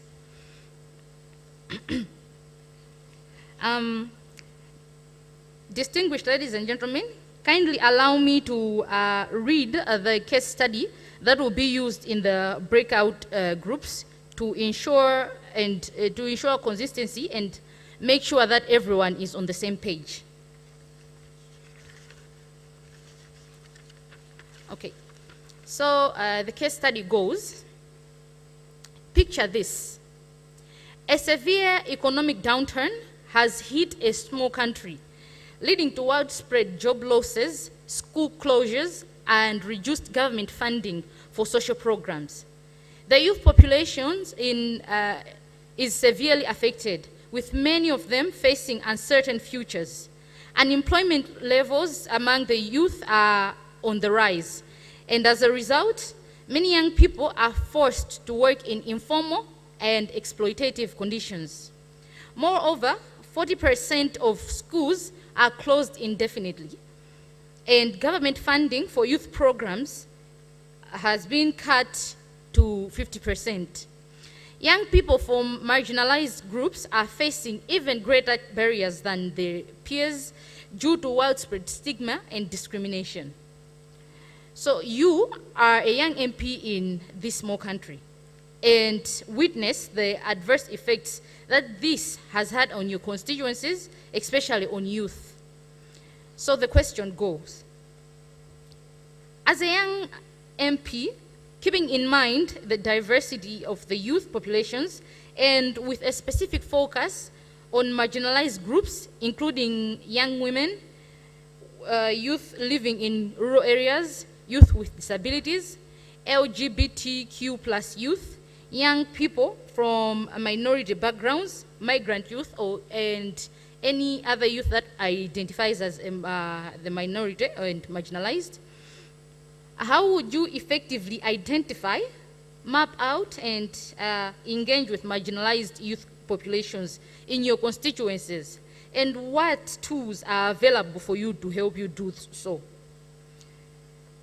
What steps would you take to improve the situations, e.g. related to access to employment and safe working conditions, and ensuring continuity of education, ensuring that their voices and views are heard, and that they participate in decision making? What policy or initiatives would you propose to incentivize employers to hire and support young people, particularly those from marginalized backgrounds, and ensure that they receive fair treatment and opportunities? How would you translate the needs of youth, including those who are marginalized and vulnerable in crisis? Okay, I'll take that again. How would you translate the needs of youth, including those who are marginalized and vulnerable in crisis, into public policy? And how would you advocate for inclusive policies that support youth education and employment? How would you utilize your platform to raise awareness and drive support for inclusive crisis responses, measures that address the needs of marginalized and vulnerable youth groups? And how would you ensure that the participation and inclusion of young people, especially the marginalized and vulnerable in these situations? And the last question is, what best practices can you draw upon to support youth empowerment during the crises? I encourage active listening and participation, as well as respectful dialogues in our groups. And to find your breakout group, we've been the names on the screen, so you can find your respective group. You can just look at your country and then just see the respective groups that you've been allocated to. And finally, if there are any questions, feel free to ask either me or your facilitators. Otherwise, I wish you a fruitful discussion. Thank you very much. Thank you. Those questions will be on the screen in the breakout rooms when you attend. So we are about to break for a short coffee break. After this is over, all participants whose mother tongue is not English or French, you'll be returning to this plenary room for the working group, which will include interpretation. All French speakers are invited to go to the breakout room for French speakers on the 4th floor, and for English speakers, please find your allocated room on the screen. Some are invited to remain in the plenary, and those in the other two groups can also find their rooms on the 4th floor after the coffee break. The working groups will last until 12:30, after which we break for lunch. Please go and enjoy your coffee break for the next 15 minutes. 1 minute. I'm sorry, I have forgotten that there is one last question to answer, and then we break for coffee. Indeed, I wouldn't like to dismiss the question which was raised by the distinguished delegate about the complexity of youth education agenda, and as a development practitioner, I cannot agree more that education and youth education is much more complex and interconnected with many other development challenges. We have only 30 seconds, so let me do it really briefly. The United Nations, together with the nation states, have come up with the Sustainable Development Goals philosophy earlier, a few years ago already, more than a few. And this is the revolutionary philosophy indeed in the development, which recognizes the interlinkages among the various development challenges in the world. This is a quick question, a quick answer to the question about how to go for addressing those issues which are interconnected with various issues. Localize sustainable development goals for your national perspectives. Look where there are greatest gaps, and please keep addressing those issues together. Addressing only one issue will never bring a sustainable impact. So thank you very much for this attention, and I do enjoy hearing commitments from various member states. Thank you, Chair, very much for giving me this 30 seconds.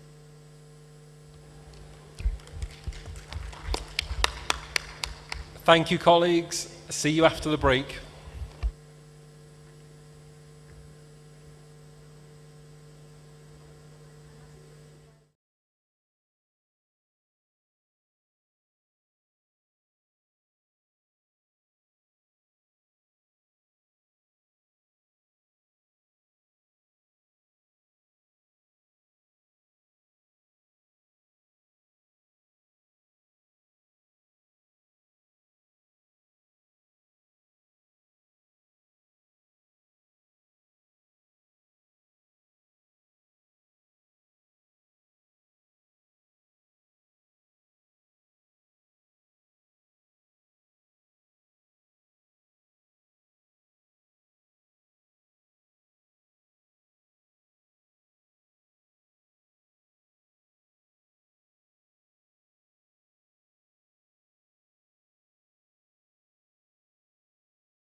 Housekeeping will just start in the next couple of minutes. We understand and appreciate that a lot of MPs are still having lunch and they're just making their way to the conference room. Well, they're all coming here. So we'll just wait another couple of minutes before we start.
I took pictures with him earlier.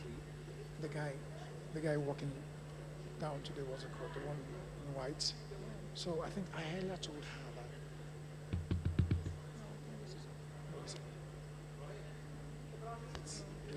that. Ibrahim.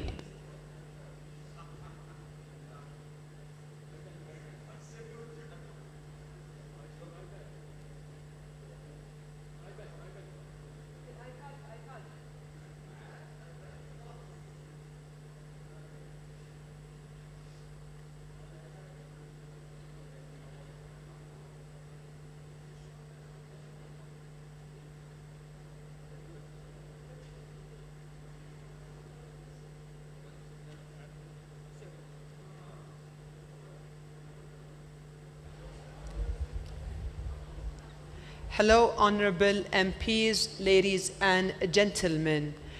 Welcome back from lunch. So I see a lot of familiar faces. For those who don't know me, my name is Sarah Faleknaz. I'm member of the Federal National Council, which is the parliamentary arm of the United Arab Emirates. I represent the Arab group in the Bureau of Young Parliamentarians. I would like to once again thank our National Assembly of Armenia for their generous hospitality. Thank you for making us feel home away from home. I'm happy to introduce session 5, the Unconference. This session is a little bit different from what we've experienced so far. And I'm sure it will be a fresh perspective to our discussions. The Unconference is something new, designed to innovate with the way conferences are held and to give young MPs the opportunity to talk about something important to them. It is a more open, participant-driven approach. In preparation for this session, we asked member parliaments to make proposals of themes.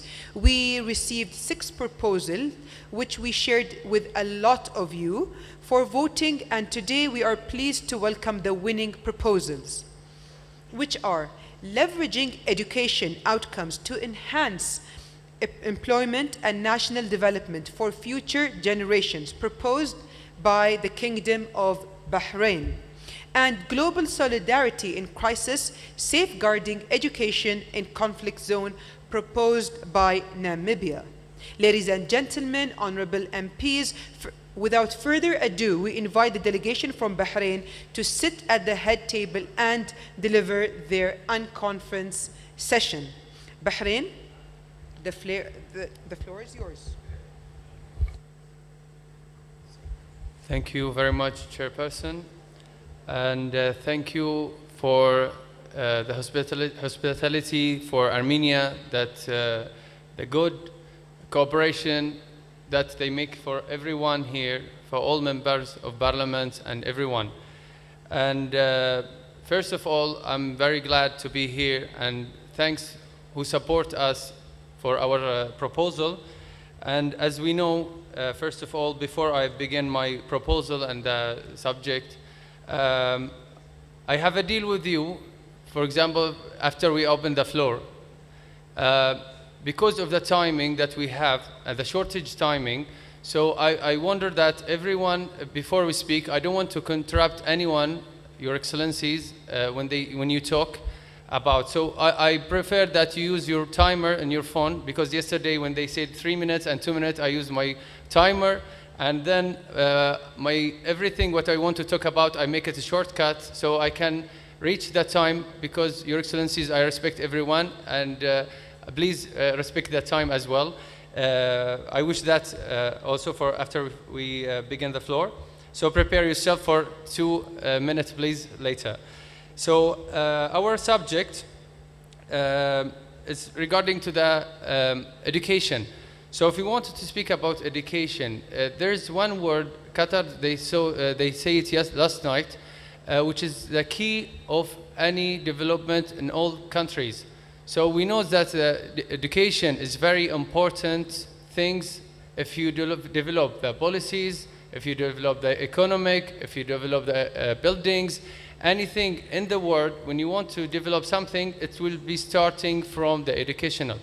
And as I heard about last night as well, some of countries, they support, as well as Bahrain, they do the fees is free for educational, someone of till the universities, the universities, someone at the high schools.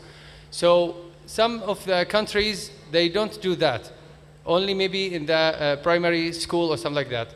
So here, that's why we are together here as a countries. That's why we shift our thoughts together, and we support each other, and we learn from each other. So that's why we are here, and we hear what you have in your country and what miss in my country. That's why we are developed together. That's why we want the world will be better, and we will be a better future together. And as you recognize and you notice that the old ages before, the people, they don't have building, they don't have technology, they don't have any things. Even when they sit in the house, they build it with the bones of the trees. They sitting with that, or they sleep everywhere in the tent, as we have in Arab. So before old ages, they don't know anything. They don't have even how they develop these things. because of the experience and the education, and they support each other. From each country, they have something. Some countries, they have oil. Some countries, they have gas. Some countries, they have gold. Some countries, they have the nature of the atmosphere. So each country, they try, or helping of other countries, they bring their support, as well as Bahrain. We have petrol and oil, so we don't know how to build that. So some countries, when they come to Bahrain, and they build, and they bring their manufacturing, and they digging, and we use these things. So from long time ago, the countries, they helping each other to grow up by education. So when the education, you have it, you will get through it. So nowadays, we have the technology, and we know we are moving very, very, very fast. You know, even for the cyber security now. So how we deal with this is very fast. Even we are a legislation member of parliament. When we want to develop this stuff, we cannot handle this very fast, because every day we have something, you know. So the technology it will not stop at all, like the commerce sector or the criminal sector or anything. So that's one we can handle it by law, and when we do the legislation, we can handle it. But vice versa, we cannot handle the technology. So we know the COVID, for example, what do for other countries? Some of countries, they handle, and we all suffer, to be honest, all the countries suffer. But the point is how the countries, they jump off this and get through from this suffer. So some of them, as we do it in our country, we use the technology, and we continue the learning, whether it's universities or the schools. We use the technology, and we open, some of them, they use the Zoom or other apps. So even the apps, they have security. Even I noticed that one of the president, they told me of the universities, he told me when you turn your eyes right or left, it will be catching you that you are cheating, even you are at home. So there is some facilities we can get through to continue. You just don't have to stop. The technology is very important, but how you use this technology in your favor. So the technology now is everywhere, in the commerce, in the building, in designing, and even in the law now. Even when I am as a lawyer now, if I want to do something, even I can take a hand and helping from AI. So they give me a suggestion for something, so he make for me shortcut instead of do the researching. So that's why we want to know something, and we want to develop something, the leverage of this education, how to move on and how to get through. So that's why we learn from each other, so many countries, even from Europe, from America, from South, or from Arab. So that's why we get the people who's handling these things, we ask them how to do that. So that's why we get the background and the history of the success, and then we brought it to our country. So that's why when we talking about the educational, we have to focus on how to solve the problem. The problem and the struggling is everywhere, anytime. So the smart guy or the smart person who can pop up of the idea of how to get the solving this problem. So I want to speak that more. I want to open the floor for you now, because I have commit the timing, as I told you. What they give it to me with a timer. So now I will open the floor for the countries. Anyone, this one for chairperson, please. Before opening the door, I would just like to welcome the Madam President, Mrs. Turia, for joining us our Unconference session, and also I would like to welcome and thank His Excellency Martin, the General Secretary, for also being here. Truly appreciate it. You most welcome, Ms. Tuli, and I think you missed something, what I say, I guess that. So anyone wants to talk? Just the speech, yeah, just let me know. Now what they brought for me here, Qatar, followed by Cyprus and Bahrain, Anyone get the floor? Please just let me know to speak about these topics. Qatar's, yeah. Thank you, Chairperson. I will speak in Arabic. بسم الله والصلاة على رسول الله.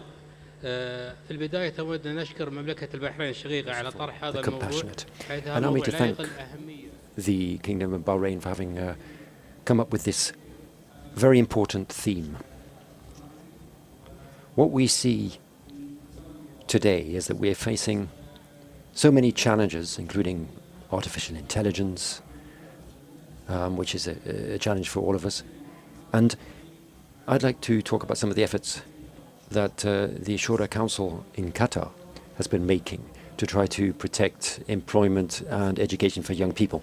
The Shura Council has set up a number of different committees dealing with education and providing support to young people in getting access to employment.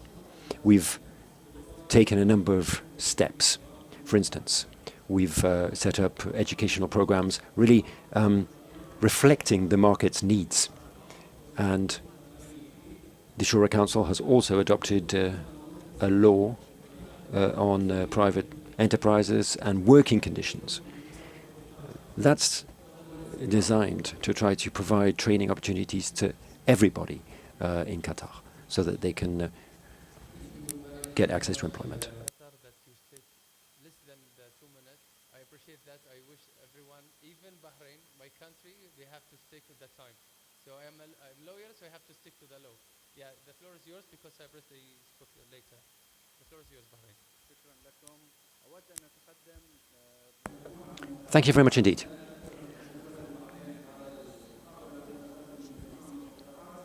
I have a series of proposals that I'd like to make to try to come up with solutions in this respect. I think we need to have annual parliamentary meetings to assess the situation in our various countries who may be facing challenges in these areas. We need to show solidarity and work together to try to improve employment and educational outcomes throughout the world. And this will help us reach SDG 4 on capacity building and skills building in technical and vocational areas. I think we also need to organize a seminar on decent work, which would help us to assess the needs of different countries that may be facing different challenges, and we could assess the progress that's being made, or the lack of it. And then I also think we need training of trainers. It's so important to provide capacity building for teachers of all kinds, because good trainers, good teachers can train whole generations. And so that's why teachers need updated skills, and I think I finished in the appropriate time. 1 minute, 30 minutes. I appreciate that. Anyone would like to take the floor regarding the leverage of education by issuing or just raising your hand? Yeah, Algeria, the floor is yours.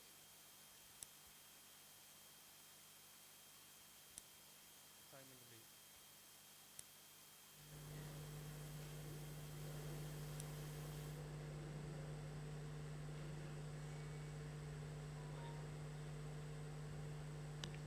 سيدات فضليات السادة الأفاضل، في البداية يسرنا أن أعبر لكم عن سعادتي بتواجدي مع هذا الجمع الشب. At the outset, allow me to say how pleased I am to be here today at this conference of young parliamentarians discussing the various challenges facing young people and how parliamentarians can help in that respect. It's true that education and employment are at the very basis of any prosperous and successful society. They are at the root of development in our countries. And so we need to look very carefully at how we can better educate and prepare our young people for a more prosperous future. What we need to do is provide young people with the necessary tools to engage effectively in their societies. And that means decent work and education.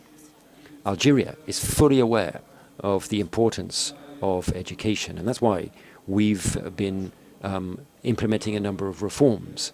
We support young people through their educational careers before they reach the employment market. And this is true for, this is a challenge for developing and developed countries. Algeria has been taking some very bold steps forward to try to facilitate young people's integration into the labour market. And we've taken a number of steps for the training of trainers so that our education system is effective and we can support businesses too.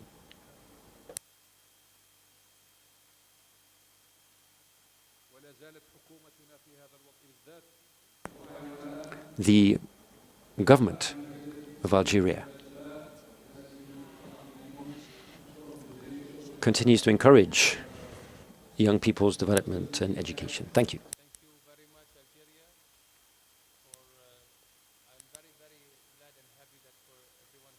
Time and before the 2 minutes, I'm very happy for that. So any would like to take the floor? Just raising the hand.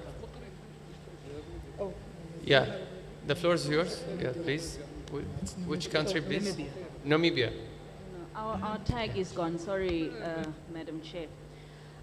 Bahrain, like other oil-rich countries and Qatar, have legislative provisions to ensure that the benefits from oil truly, go down to the people and go into areas such as education. What are the types of legislative measures that you've put in place for this? Because a country like Namibia is quite small, and with the recent discovery of oil, we don't necessarily have legislative measures in place to ensure that oil is managed in such a way that you don't get the quote-unquote oil curse. So what are those legislative provisions that you've put in place, and what can we learn? What are the lessons learned? Thank you very much for your question. Yes, Bahrain, I will tell you one information.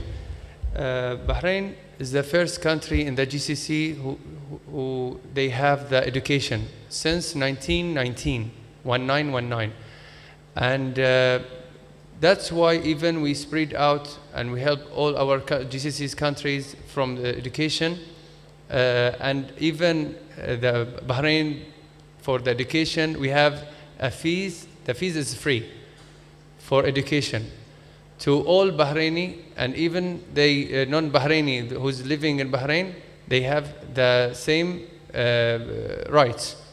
So even in the constitution, we have the same, it's in the law and the constitution, they mention that for the education is free. So no one can, even we as a parliament or the government can play with that, because the constitution is the higher law in all countries. So that's why even Bahrain, we have, maybe I will do the short speech only to answering this question. The Ministry of Youth, for example, they every year they mention that we have a youth city. The youth city is just handling the all youth who's graduated or not graduated, and they segregate all the type of majors such as business, media, cybersecurity, law, and all this stuff. So the government, they brought the experienced person to the floor in there, and the person who want to take this opportunity, and they learn from that. So this guy or this youth, when he go to the elder person or experienced person, he will get through the suffering and struggling of opening his business. So Bahrain is not just, nowadays maybe the outsourcing and the employment is very tough in all the world. So Bahrain, they want to select other option to raise Bahraini person, citizen, to build themselves to get through what they love, whether they love to open the market or something like that. So that's what we are doing in our country. Yeah. Bahrain again, yes. Thank you so much again. I would just like to add on the point that you mentioned and the question that came, that we in Bahrain, I think, and most of the rich, the oil countries, what they do, like I will give you the experience of Bahrain.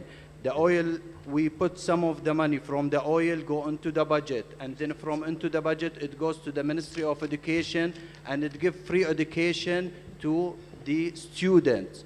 That's what's happening. Maybe they can take the same practice that we do. Thank you so much. Thank you very much. Thank you, Bahrain. Any other intervention? Who would take the floor? Yes. What's friends?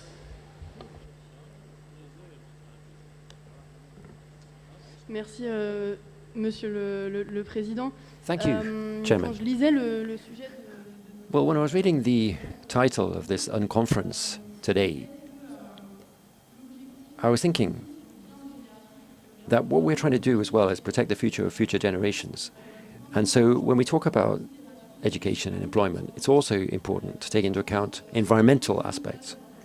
And France has been incorporating environmental issues into school and university curriculum, so that young people are more and more aware of environmental issues, because they do specific programs on that in school and in university. And if you talk about integrating labor markets, this is going to be an issue that takes on increasing importance. You need to be able to have climate change adaptation, and I think teaching young people about these issues is so important. In school, but also it's important to empower young people so that they themselves engage with these issues.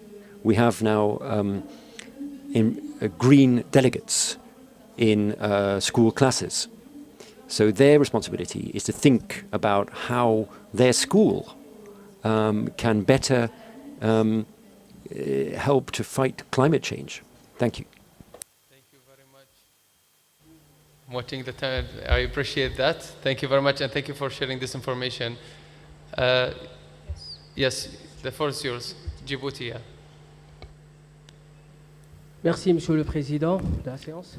Thank you, Chair. Well, yes, this is a very important issue, how to leverage educational outcomes to enhance employment opportunities. I think we should adopt inclusive policies that really take into account the specific needs of certain sectors of the population, in particular young girls, persons with disabilities, and persons from minorities. Everyone should have a chance to realize their potential. And we also need to remember that fighting youth unemployment doesn't come down to a single measure. It requires a holistic approach, focusing on social justice, gender equality, and attending to local issues.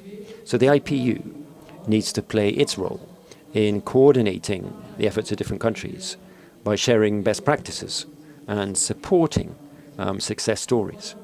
And finally, young people are key agents for change, and therefore they must be involved in decision making. We need to listen to them, and we need to empower young people by training trainers and then training future citizens who will build more prosperous societies in the future. And to conclude, in order to avoid lost generations, we need to protect education, employment, and ensure a better future for all. Thank you. Thank you very much. Thank you very much, Djibouti, and thank you for sticking the time. I appreciate that. So who wants to take the floor? Algeria, or just if you excuse me for that, yeah. Norway, yeah. Thank you so much for giving me the opportunity to just say some issues, even though we are an oil and gas producing nation and also have free education. It may seem for some as a luxury problem, but there is also problems in Norway with these issues. For instance, in the future, we will have a big gap on, for instance, health workers. Also, people that have education in industry, constructions. So even though we have free education in Norway, the problem is that we don't always educate people for the work that is the work that we need people to choose. And we cannot force anyone to work in healthcare or as a construction worker. But I think also we need to address this, that it's also important for nations to provide the right education so we actually can give jobs when they have finished their education. So of course we need a lot of different types of education, but I think we need to address this because I know this will not only be a problem in Norway, a lot of other countries also will have a lack of teachers, healthcare, doctors, engineers, and so if you have any good inspirations or teach about this, I'm willing to learn. Thank you. Thank you very much, Norway. And last one, Algeria. بسم الله الرحمن الرحيم والصلاة والسلام على أشرف المرسلين. أريد أن أشكر دولة In the name of أرمينيا God, the merciful, the compassionate, allow me once again to thank Armenia for the very generous and hospitable welcome that we've received for this 10th Global Conference of Young Parliamentarians. Well, we've been talking a lot about young people. I think we're all convinced of the need to fight for young people's rights. They are our future, after all. But I think we've overlooked many young people in these efforts, people affected by conflicts and war, for instance. Young people who no longer have a home, displaced children. And allow me to express my sincere condolences to the Palestinian people, the young people of which are currently enjoying atrocious conditions with no access to employment or education, fighting for survival. And I think we have a duty when we talk about young people today to think of those young people and to show solidarity. They are the young people that deserve our attention most of all. Those young Palestinians who have no access to education or employment. They don't even have homes. They are denied their right to grow up properly, their faith, their education. And I think really we all have a duty to show our solidarity. There must be no double standards, and this is one of the just causes that we need to fight for. Thank you. Yeah, thank you very much. You're taking the time. The end of the discussion, just I want to share something with you, something with our country. In the Kingdom of Bahrain, through the belief of His Majesty King Hamad bin Isa Al Khalifa, the king of the country, due to the importance of technological education, we established in a cooperation with UNESCO in technological education. In 2005, the King Hamad bin Isa Al Khalifa UNESCO Prize for the use of information and communication technologies in education, which is held annually with the support of the Kingdom of Bahrain. This award aims to honor individual, institutions, and non-governmental organizations that adopt the best practice and innovation uses of information and communication technologies to enhance learning, education, and educational performance in general. in order to achieve the goals of UNESCO in terms of providing quality, comprehensive and equitable education for all, which contributes to the development of education and working to provide students with modern skills that meet the aspiration of the labor market. So in the end, we share the best as the youth, the practices and the power of the youth parliament, that we are here because we are the current of the future leaders. Yesterday is a history. Tomorrow is a mystery. Today is a gift. And that's why they call it the present. So I hope everyone, they focus in their country and we support anyone need help regarding these things. Thank you very much. Thank you very much, the Kingdom of Bahrain, for leading this. Thank you, Honorable MP. I would like also to thank you all for your interventions, which was knowledgeable and fruitful. Again, as the Honorable MP said, we are the youth, we are the current, and we are the future leaders. Now, I give the floor for Honorable MPs from Namibia to lead the next session. Namibia, if you may come and sit here on the podium. الله يسلمك. مشكور. نعم مشكور ما تقصر. هذا لك طال عمرك. Yes.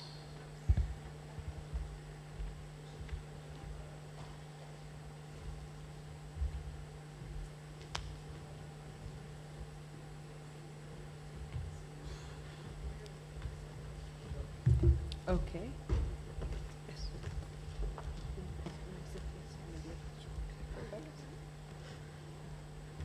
Yes, yes, yes. We kept enough chairs for your entire delegation. Yes, perfect. So, Namibia, the floor is yours. Thank you very much, Sarah. Good afternoon, honorable MPs. I hope you can all see me. I appear to apparently be vertically challenged, so I really hope you can all see me. So we are, very happy to be here, and we'd want to say thank you very much to those who have voted for our topic. I'm joined here by my fellow honorable members from Namibia, and we will first take you through the concept note and then move into the session.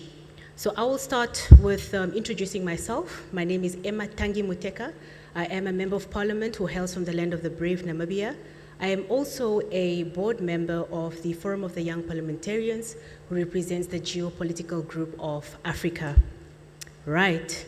So education is a powerful tool for building peace and stability in conflict zones. However, access to education is often severely compromised, leaving millions of children and youth vulnerable.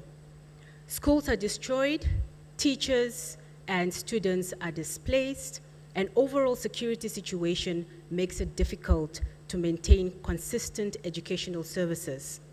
This is not only what disrupts individual lives, but also hinders the long-term national development and global progress towards sustainable peace. Global solidarity is crucial in addressing this challenge. Coordinated efforts, shared resources, and international support can ensure that education continues to provide hope and opportunity in the most difficult environments. Thank you very much. My name is Matthias Pipambundu. So I'm touching on the vision and mission. So,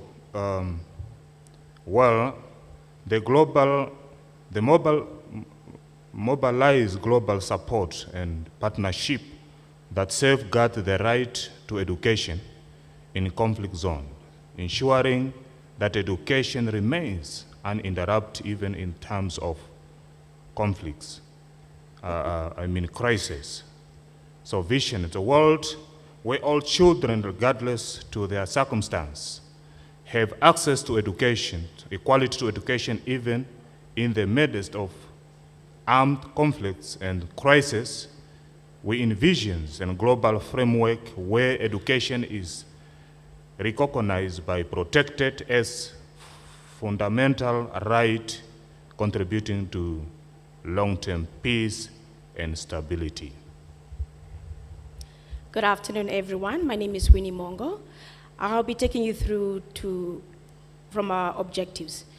Our objective number 1 is to raise awareness, highlighting the critical state of education in conflict zones and the impact it has on individuals and communities.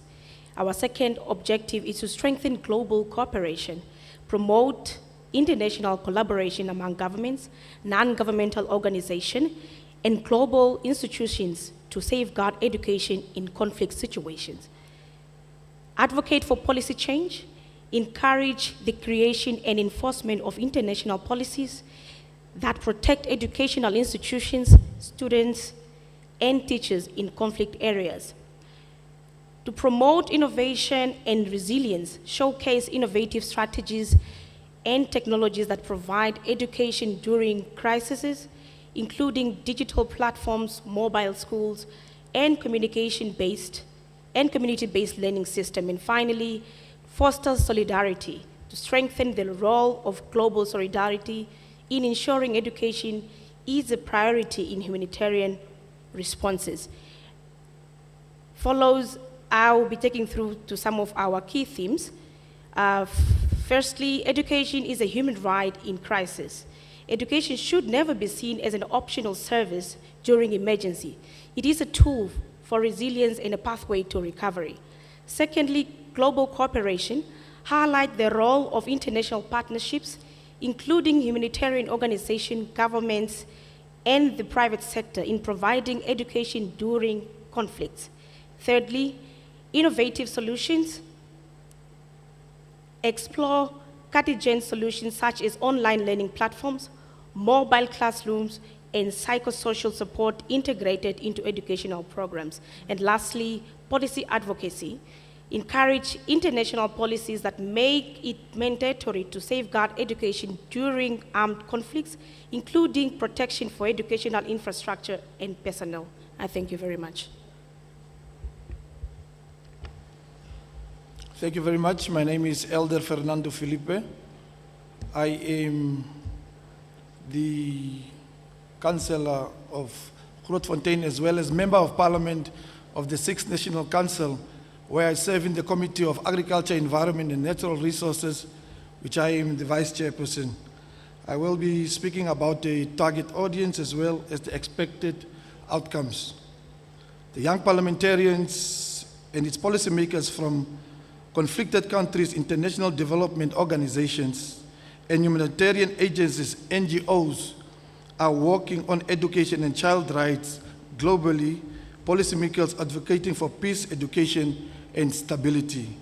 Now, the expected outcomes were, number 1, accountable recommendations, clear implementation strategies for safeguarding education in conflict zones to be adopted by governments, international organizations, and NGOs. Global policy advocacy, a strengthened global movement advocating for protection of education in conflict zones through legislative and policy frameworks. Enhanced partnerships, new partnerships forged between countries, international institutions, and civil society to support education in crisis situations. Last but not least, the awareness and solidarity, increased global awareness of the challenges and the potential solutions for ensuring education continues in conflict zones, along with stronger international solidarity. Thank you for your attention. Thank you very much, honorable members. Ladies and gentlemen, honorable members, this Unconference session is not just a platform for mere discussion, but it is a strong call to action. We urge all participants to commit to safeguarding education as a fundamental right, and for us to use this as a pillar in building peace in conflict zones. Let us work together to ensure that no child's future is lost due to the circumstances of war, crisis, at any cost. With that said, if you would please permit me to open up the floor to allow any contributions.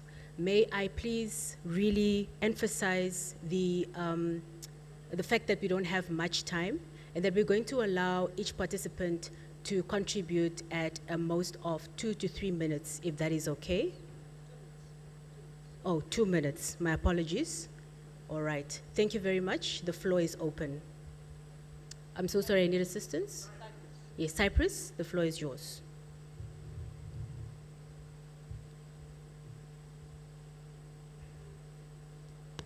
Thank you. Dear colleagues, we meet at a time when global solidarity has never been more crucial, particularly in this part of the world. Armed conflicts and aggression do not only result in geopolitical and humanitarian tragedies, but also, as the theme of this Unconference session indicates, leads to emergencies with detrimental educational consequences for children's future and prosperity. As the Office of the Special Representative of the United Nations Secretary General for Children and Armed Conflict states, attacks on schools and hospitals during conflict is one of the 6 grave violations identified and condemned by the United Nations Security Council. Nonetheless, we sadly still witness targeted attacks on schools, children, and their teachers in conflict zones, contrary to international humanitarian law. To effectively safeguard education in conflict zones, we must first identify strategies that work on the ground. This requires, among others, engaging local communities, educators, and NGOs to understand the realities they are confronted with. Early warning systems could be created and put in place that detect growing tensions before they erupt into full-scale conflicts and ensure that safe learning buildings and areas are protected. At the same time, international cooperation is essential. A good example of this is Cyprus' own Amalthea Maritime Humanitarian Aid Project, which recently delivered much-needed aid to Gaza, with the European Commission playing a crucial role in coordinating the participating countries and the United Nations ensuring the equitable distribution of aid to Palestinians in need. This initiative is a testament to the spirit of solidarity, underscoring the importance of international cooperation in times of crisis. Thank you, Cyprus. Would need to round up thank now. you, I'm finishing. As a bridge between East and West, Cyprus stands ready to support initiatives that foster collaboration and protect the right to education for every child, especially in time of crisis. Robust policy recommendations to ensure long-term support and funding are equally important. Governments and international institutions must prioritize education in their humanitarian responses, with clear frameworks for monitoring progress and ensuring accountability, while at the same time funding for educational emergencies must be established. Thank you. Through global solidarity and shared responsibility, we can safeguard the future of children in conflict zones and ensure that education will live as the cornerstone of peace, stability, and development. Thank you very much. Thank you very much. Do we have another hand? Côte d'Ivoire. D'accord. Je voudrais vous remercier. Il est vrai que nous n'étions pas vraiment préparés sur cette question, mais pour nous qui vivons dans cette partie du monde qu'on appelle l'Afrique de l'Ouest, for us who live in the region of West Africa, we know that we are very much concerned when we talk about measures in times of crisis, because in our region, Mali, Niger, and in our country, these are regions where there are conflicts, terrorist attacks on a regular basis. And as a result, masses of the population end up being displaced, and the entire region suffers from that. Therefore, talking about international solidarity in times of crisis is something that really rings true for us, because this is our day-to-day reality in our region. You heard from Burkina Faso.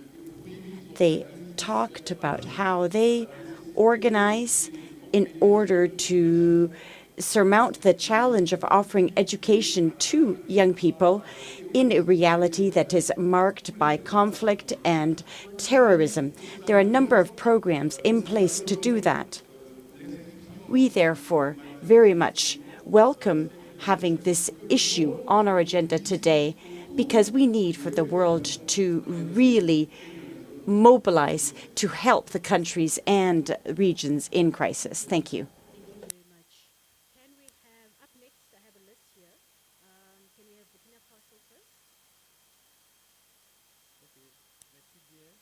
Thank you very much. I would like to thank Namibia for raising this issue. This is indeed the reality that we face in Burkina Faso. Now, as we've heard from Côte d'Ivoire, for instance, for us in Burkina Faso, the issue of education is really very difficult. We've got so many children who do not have access to education. And what we need is for countries to go beyond their geopolitical interests in order to protect education in these zones. When we're talking about these countries in crisis, we have children who are suffering and who don't have access to school. This is a problem for the children's families, for the entire citizenship, and for the world. Therefore, I do want to make an appeal here for solidarity in times of conflict and terrorism, because this problem for these young people and children is actually a global problem for everybody. Thank you. Next, we have Djibouti. The floor is yours. Merci, Madame la Présidente. Des fois, il faudrait qu'on se dise la vérité. There are times when we need to speak frankly, and I would say that our issue today, solidarity in a world at times of crisis, well, we need to look at what the reality is right now. And we should ask ourselves the question of whether there is solidarity or not. In times of crisis, you can't talk about protecting education, because what solidarity means is looking at whether the population affected is going to have the products they need to meet their basic needs. I'd like to refer to the UN Charter in this regard. And we can just look at what is happening in Palestine. Now, you can't say, yes, we need to protect education, while at the same time hospitals are being bombed. Thus, this issue is not something that just concerns us as young parliamentarians. Indeed, it is an issue for the future. However, if we don't do something right now to deal with countries that are not respecting fundamental principles, then we can't do that. Thank you very much.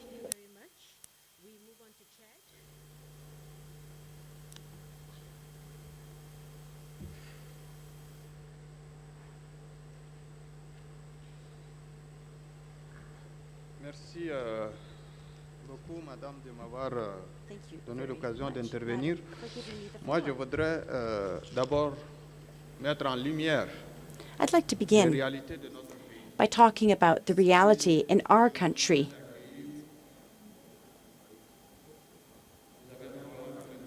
Have you got a problem with are you able to hear the interpretation?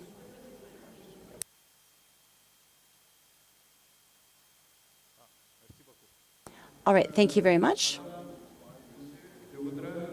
Ladies and gentlemen, first and foremost, I would like to highlight the fact that in our country, Chad, we are receiving 1.5 million refugees, mainly from Sudan, and many of them are children. And offering quality education to 500,000 children in these difficult conditions is something that's very expensive for our government. Therefore, once again, we would like to appeal for international solidarity. I would like to appeal to each and every one of my fellow parliamentarians to ensure that there really is genuine solidarity in this world. Quite apart from political narrative, what we need to do is ensure that we provide access to education to every child on this planet, wherever they are.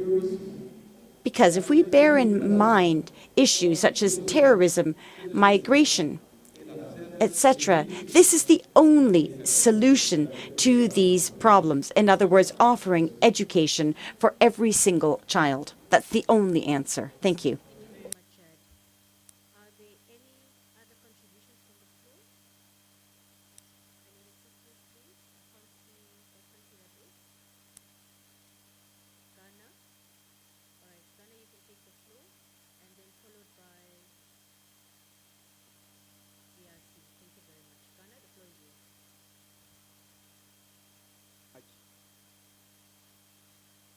Thank you so much for this opportunity to contribute.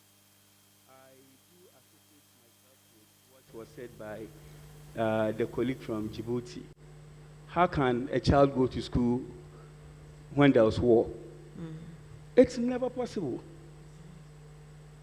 How do we ensure the safety of these children? So what we as young parliamentarians can advocate for is for those wars to be stopped. That's the first and foremost, because I wouldn't allow my child to go to school when there was conflict. Let's be frank to ourselves. How many of us would tell our children to go to school when there is conflict? It can never be. So what I will suggest is, yes, as much as we are advocating for children to go to school, let's also try as much as possible to advocate for those conflicts and those wars to be stopped in those countries. And when we do that, when there's peace, when there's no conflict, children can go to school freely, parents can be seen taking good care of their children when it comes to their education and welfare and well-being. Thank you. Thank you very much, Ghana. DRC, the floor is yours. Merci. Toutes les interventions autour de ce thème ont démontré combien la paix demeure la priorité si on veut parler de l'éducation. La paix sous toutes ses formes, parce que ici, c'est de la solidarité qu'on parle. Nous insistons sur le fait qu'il faut que nos États respectifs demeurent solidaires dans la condamnation de la guerre, solidaires dans d'autres instances qu'ici où nous sommes, y compris au Conseil de sécurité des Nations Unies, et là où se décide de questions liées à la paix. À travers le monde, il n'est pas possible, comme vous l'avez souligné, et surtout lorsqu'il faut se réaliser qu'il y a de ces pays, en Afrique en particulier, qui depuis 30 ans sont dans cette situation. Il est donc nécessaire que ce thème ne soit pas dissociable, parce que souvent on évoque l'intrusion à la politique lorsque l'on évoque des questions de barbarie qui donnent souvent ou qui engendrent des guerres dans beaucoup de régions. Il faut en parler de la même façon que nous en parlons pour l'Ukraine, de la même façon que le monde s'est mobilisé pour certaines parties de notre globe. Il faut évidemment que cette question de paix constitue la priorité des priorités. C'est pour cette raison-là que nous tenons cette occasion pour solliciter à cette Assemblée un plaidoyer auprès de nos gouvernements respectifs pour la candidature de la RDC au Conseil des droits de l'homme et au Conseil de sécurité des respective Nations countries to defend human rights through the UN and to defend the human rights principles in the UN Charter. Thank you. Other further contributions, ladies and gentlemen? I think this brings us to the end. Thank you very much for being such a lovely audience. Thank you. So thank you very much, Namibia, for leading this Unconference session. Honorable MPs, I would like to thank you all.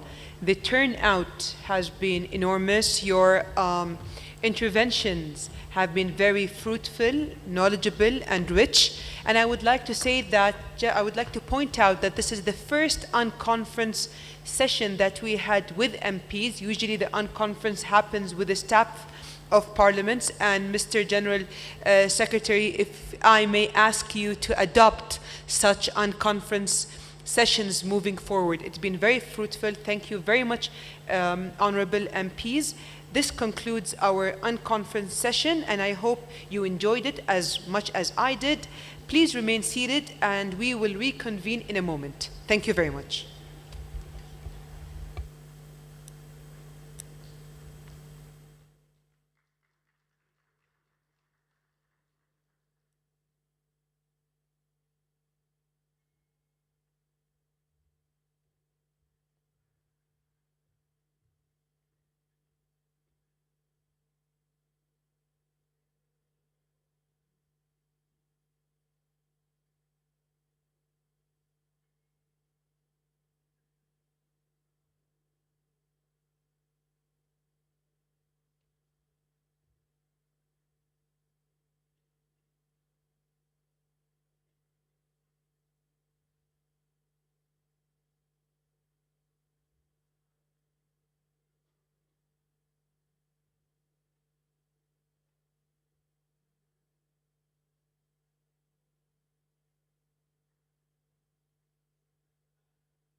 Good afternoon, everyone.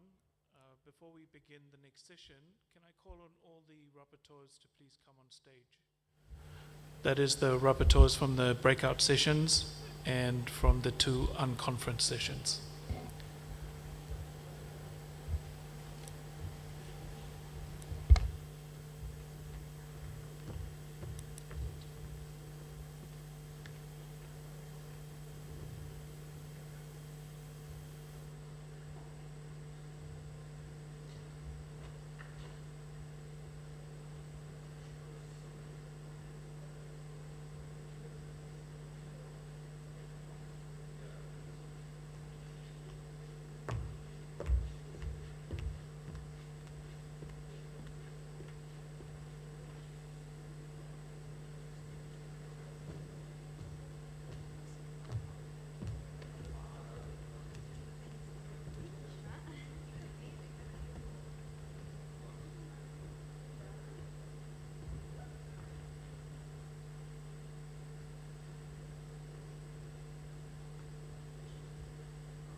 Okay.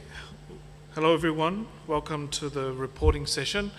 This session, we will hear summaries of the discussions and outcomes from both the working group sessions and the Unconference session. We will start with the reports from the working groups. Each group has selected a rapporteur to present their findings. Each presentation will be limited to 5 minutes. We'll also open the floor at the end to allow participants to share additional comments and remarks if time allows. So let's begin. I would like to invite the rapporteur from working group number 1 to share their group's key discussions and outcomes. Rapporteur for group number 1.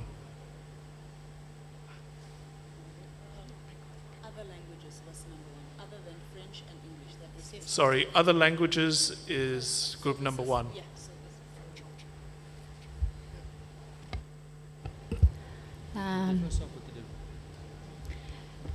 Hello, dear colleagues, esteemed colleagues, everyone. First of all, I would like to say that it's my privilege to be here and have the opportunity to discuss these challenging issues. And to present the discussions that we carried out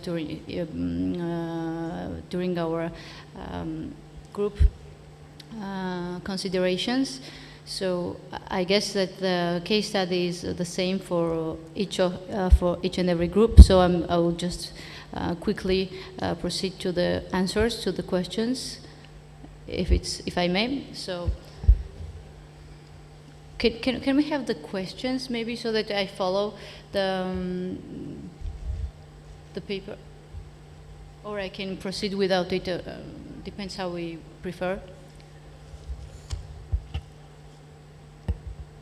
I should go on? Okay.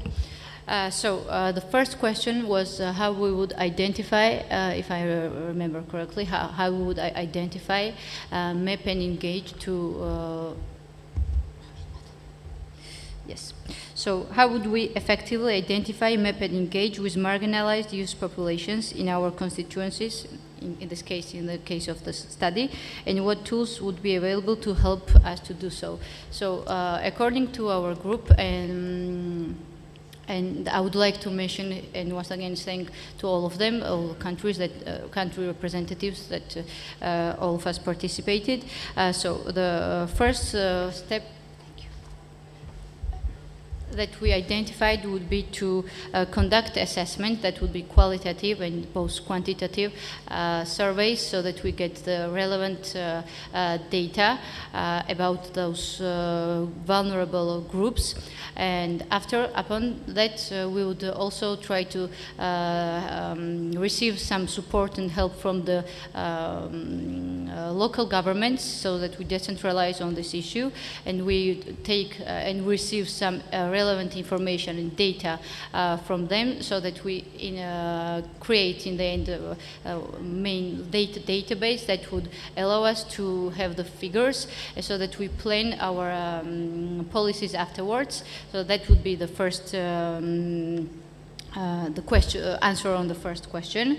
Afterwards, as the next question follows, it's what steps would we take to improve the situation relating to access to employment, safe working conditions. I'm going to read the full, so not to tire you too much. And then follows the third question as well. And we in our group decided to consolidate the answers.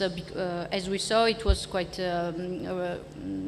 close to each other, so we all consolidated the answers on the second and the third questions, and I'm going to present you the answers. So in this matter, we would use the crisis fund that we would already have for the matters of crisis, and would allocate there would be allocated the funds for this type of issues that were provided in the case study, and that would, in our opinion, help us to give some reliefs and address some issues that were mentioned in the case study. Furthermore, we would try to collaborate more and have some some partnerships with businesses so that to incentivize them to give them incentives to hire more and more vulnerable young people, including all the vulnerable groups. And in these terms, we would, in incentives, we could think of tax reliefs or some subsidies or some kind of other benefits that would interest business and that would not make them feel like a burden, but as something that is beneficial for them as well. Furthermore, here we would engage as well public sector. Like we could have some programs in this term so that it's not only business and private sector oriented, and we have chances to give people and those people chance to be employed in public sector according to their interest.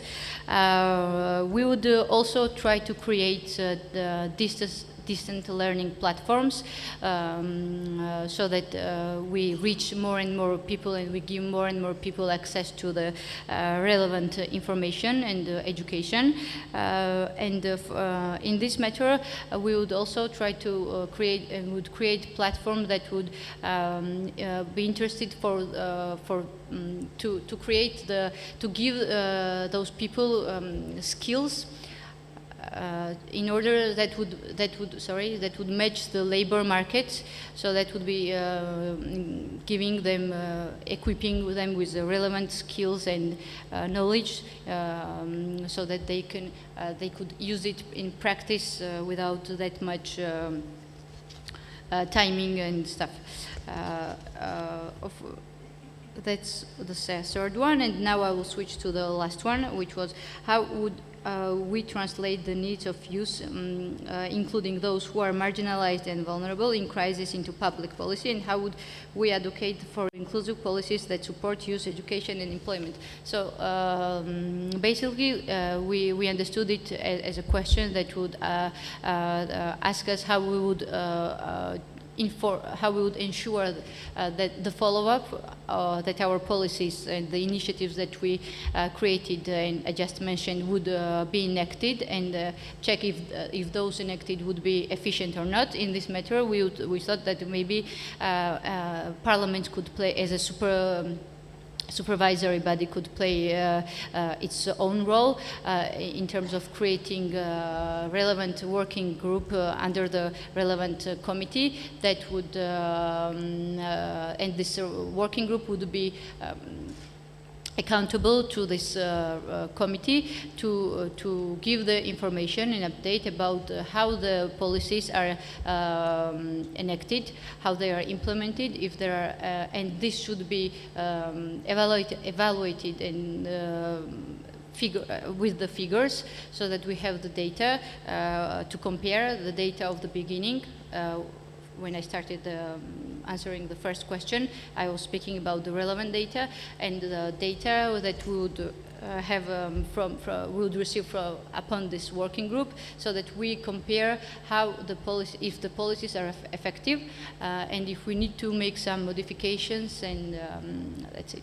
So I try to be in time, and I think now I'm running out of time. So once again, thank you very much. Thank each member of the group, and maybe can I count the countries that participated? Maybe it's better, because it was Bulgaria, GCC countries, Thailand, Austria, Bolivia, Vietnam, and I hope I did not miss any of them. And thank you once again. Good luck. Thank you very much for that comprehensive report from the Other Languages group. I will now call on the rapporteur from the French-speaking group. Please take the floor. Merci pour la parole. C'est les groupes francophones. So, Tout the d'abord, les French-speaking groupes francophones group wishes to start by thanking Armenia and the IPU for hosting this 10th Global Conference of Young Parliamentarians. For us, it's an opportunity to think about finding the solutions to our various problems. You'll have noticed that mostly in Africa, we all seem to be facing the same problems. So that's why I really wanted to thank IPU and Armenia for this opportunity. My French-speaking colleagues, and I'm very grateful to them, asked me to be rapporteur, and I'd like to report on our discussions.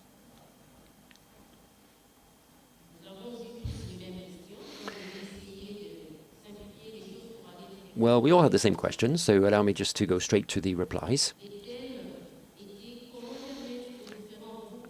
How to ensure that different marginalized groups are better included in our societies? Well, in that respect,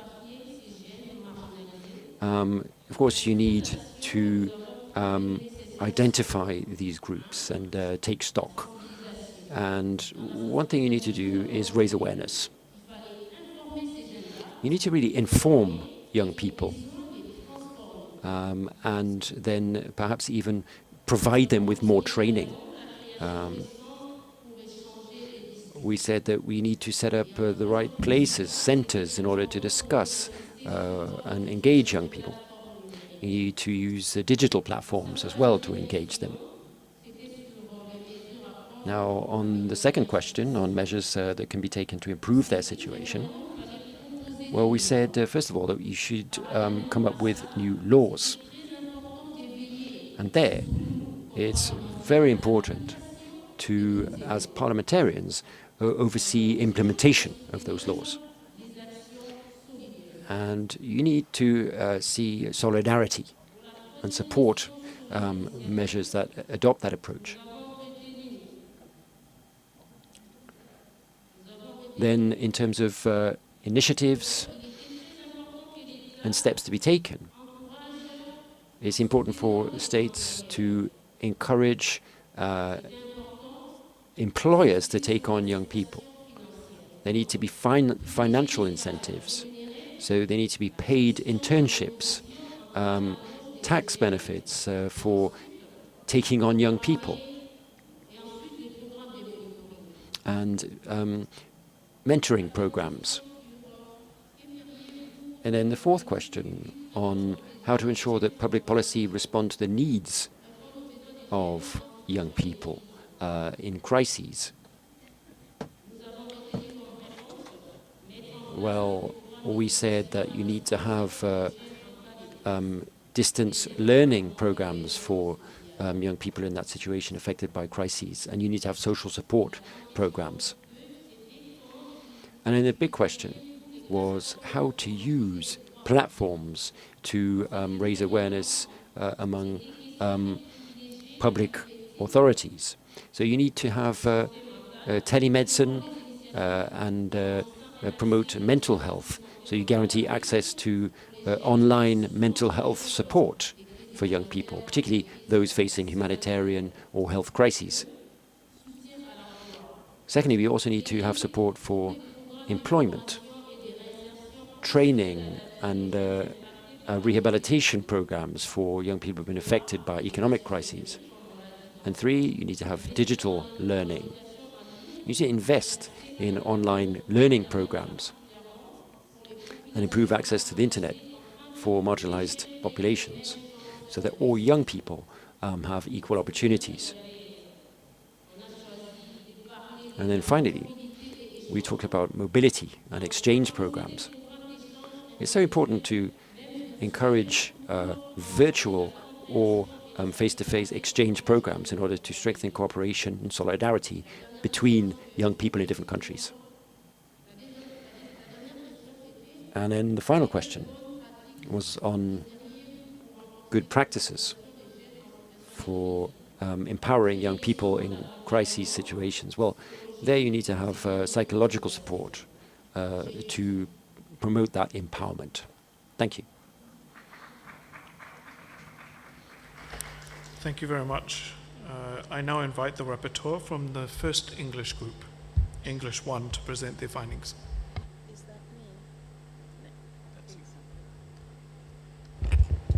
Thank you, Mr. Chair.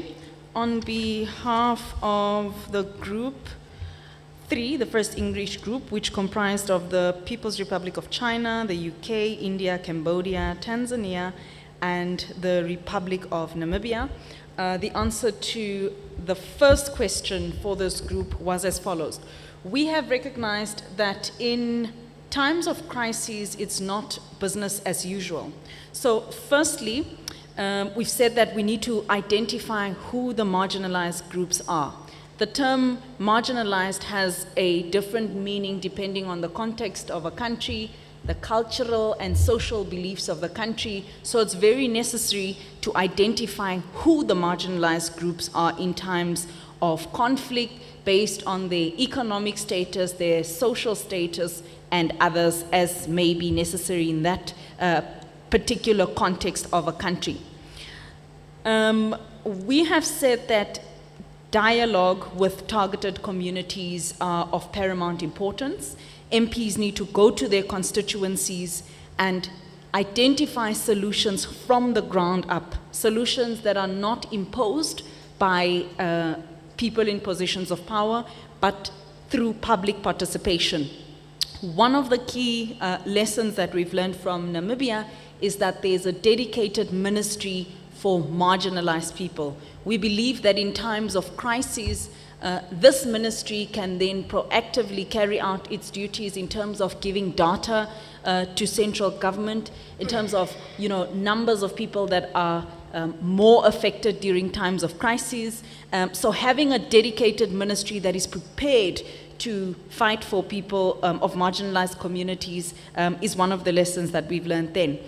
In question 1.1, we have said that in terms of preparedness and, let me just get the question correctly. Yes, the tools, preparedness and tools available for, to help us do so. We have said that toolkits from organizations such as the IDLO, organizations such as the UN agencies, and even toolkits from organizations such as the Inter-Parliamentary Union would help MPs to be able to find solutions that are tailor-made for targeted marginalized groups, and those toolkits are already available.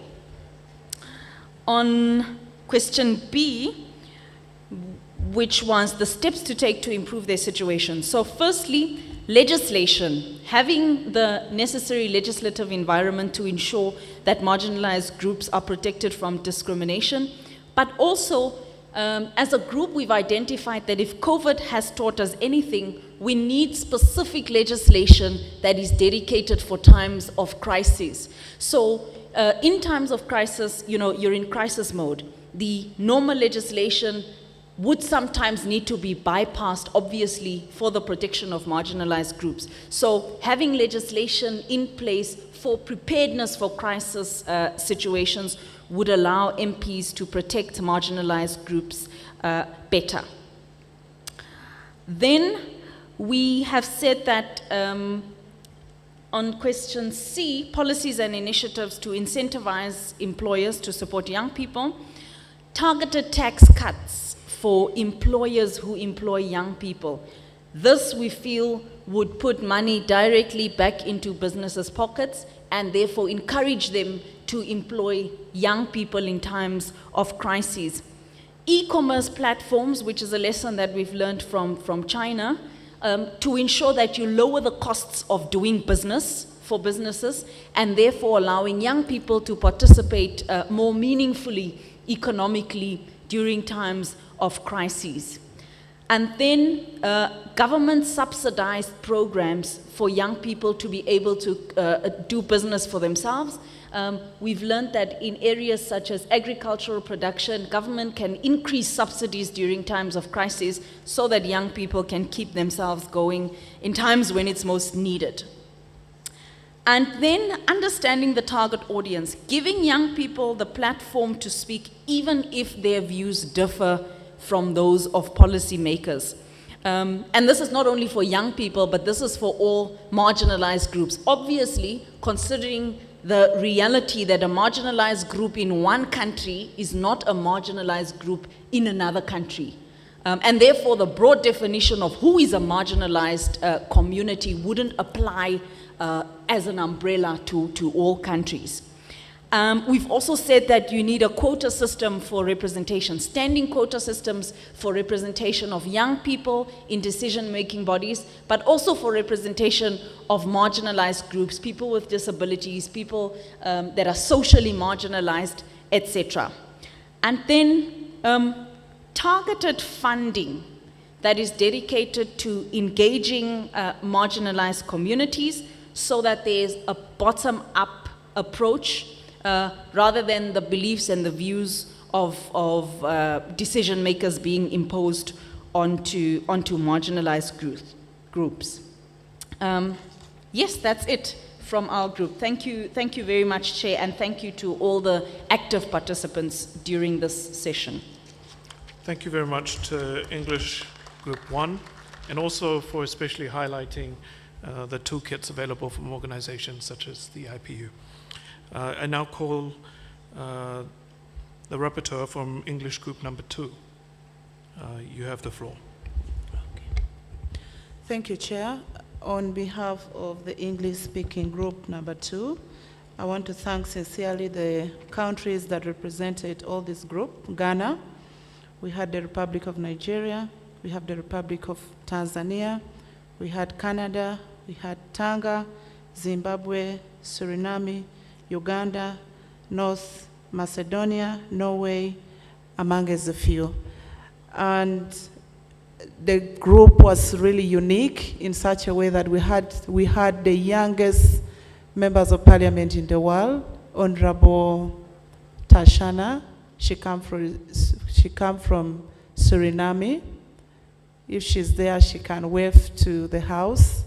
And we also had our former president for the young parliamentarians.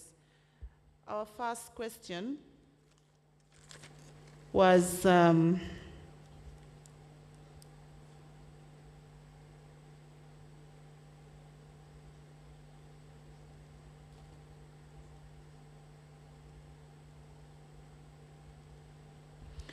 how would you utilize your platform to raise awareness? Sorry.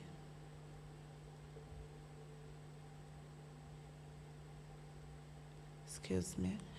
As young MP, keeping in mind the diversity of the youth population with specific focus on marginalized groups, including young women, young youth living in rural areas, the youth with disabilities, LGBTQ+, young people from minority backgrounds, the migrants, etc. Part A of our question was, how would you effectively identify, map, and engage with the marginalized youth population in your constituents? And what tools are available for you to help you do so? And we look at it as, one, the identification of the marginalized groups. We look at the disabled people, especially the young women and men. We look at the youth ourselves. We look at the women and the marginalized groups that involve the young LGBTQ groups and so forth. And then part B, how to identify some of these groups. We looked at the engagement directly and indirectly through doing sporting activities, through schools, especially during the high schools and secondary schools and tertiary institutions. We look at the skilling and the training centers that can also make ourselves to identify this category of the young people, providing them with equipments that can empower them into the money economy. And we got through the discussions, we got an experience from Canada where they say that people who go for the high school, especially from grade 5 to high school learning, they are always catered under this category. And then also we look at diaspora community support that can give help to the young generations and the young parliamentarians. Then we looked at the structured youth arrangement, and we drew this example from the context of Uganda. And when we came to, when we look at strengthening the legal framework we picked an example from Zimbabwe, where we saw that they have special law on marginalized groups. And we also looked at formulations of policies that accommodates youth programs in terms of crisis by dedicating funds during crisis. Each example in Uganda, we've picked from Karamoja sub-regions, where the Ugandan governments, they have put aside affirmative actions programs to cater for such kinds of marginalized groups in terms of crisis. And then our question 2 was basically, our question 2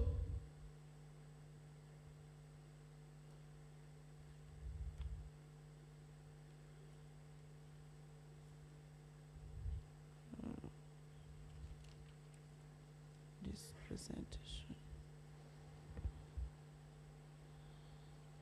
How would you utilize the platform to raise awareness and drive support to include on crisis response measures that address the needs of marginalized and vulnerable groups? How would you also ensure the participations and the inclusions of the young people, especially the marginalized and vulnerable, in this process? We came out with several strategies and ways of doing the above.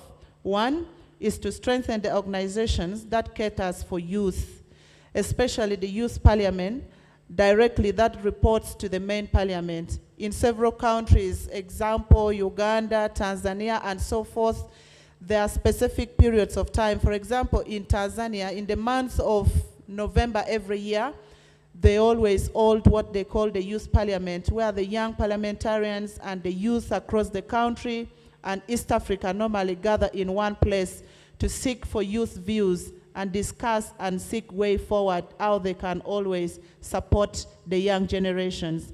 And then in some other countries, we also have what we call the Ministry of Youth Affairs that concerns specifically to consult on issues that affect youth, and also making sure that in such dockets, the ministers in charge of youth affairs is somebody who is within the age bracket of a young person. So they always get good interactions with the youth, find problems and solutions.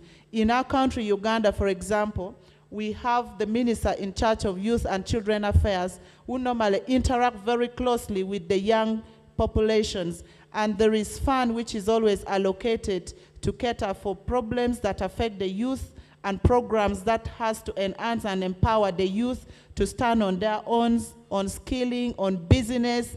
And at the district level, we also have what we call the district youth focal persons, who is always directly in touch with the youth on the ground. We had what we discussed about supporting the online and home learning education. And we've put that every government in the globe, they have to put a budget where they can buy laptops that can support e-learning. And also on top of that, we also say that they have to subsidize issues of tax on the internet access so that the youth can get into the global space to see what is best fit for them. And we talked about education and training to align with the private sector needs, especially looking at the vocational trainings and upskilling centers, so that not only the formal sectors can employ the youth globally, looking at the percentage of the youth at 75% or 73 or 70 in most of the global countries. We see that the formal sector cannot absorb all the youth in the global market. So it would be prudent when we put issues of vocational trainings and upskilling to bring them into the money economy, but also empower them in the ICT and small, medium enterprises. We talked at creating a platform for safe space for the youth that they can consult each other's, something to do with sporting clubs, holding community engagement and consultations with the youth on matters that affect them, and they should also be the ones to choose and pave ways to solutions that they feel it is deemed fit for the age bracket of the youth.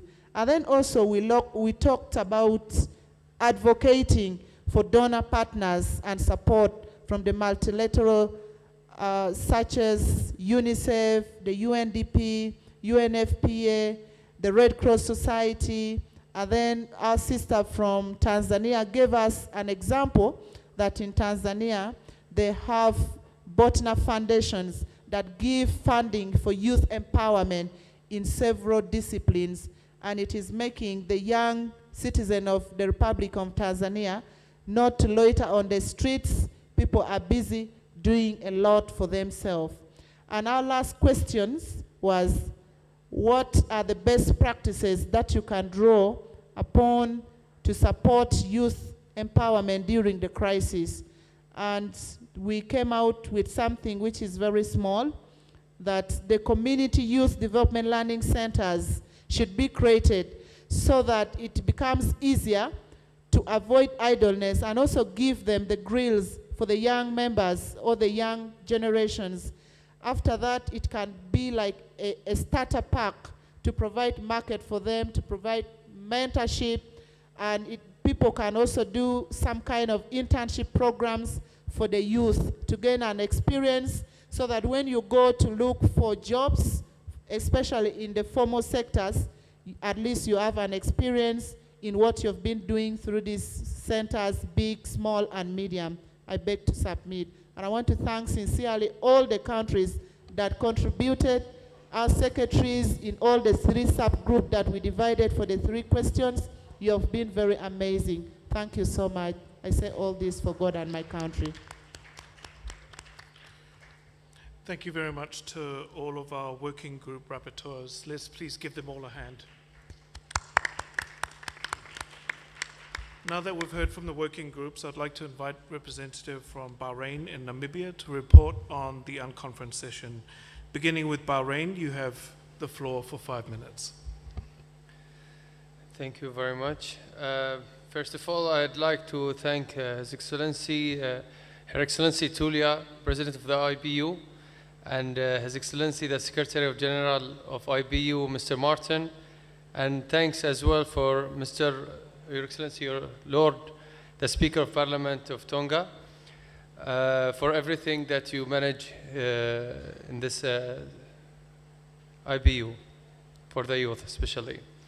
So, dear colleague, at the end of our fruitful session on the topic leveraging education outcome to enhance employment and national development for future generation, we would like to summarize the main point we have covered and identify the future steps we should focus on.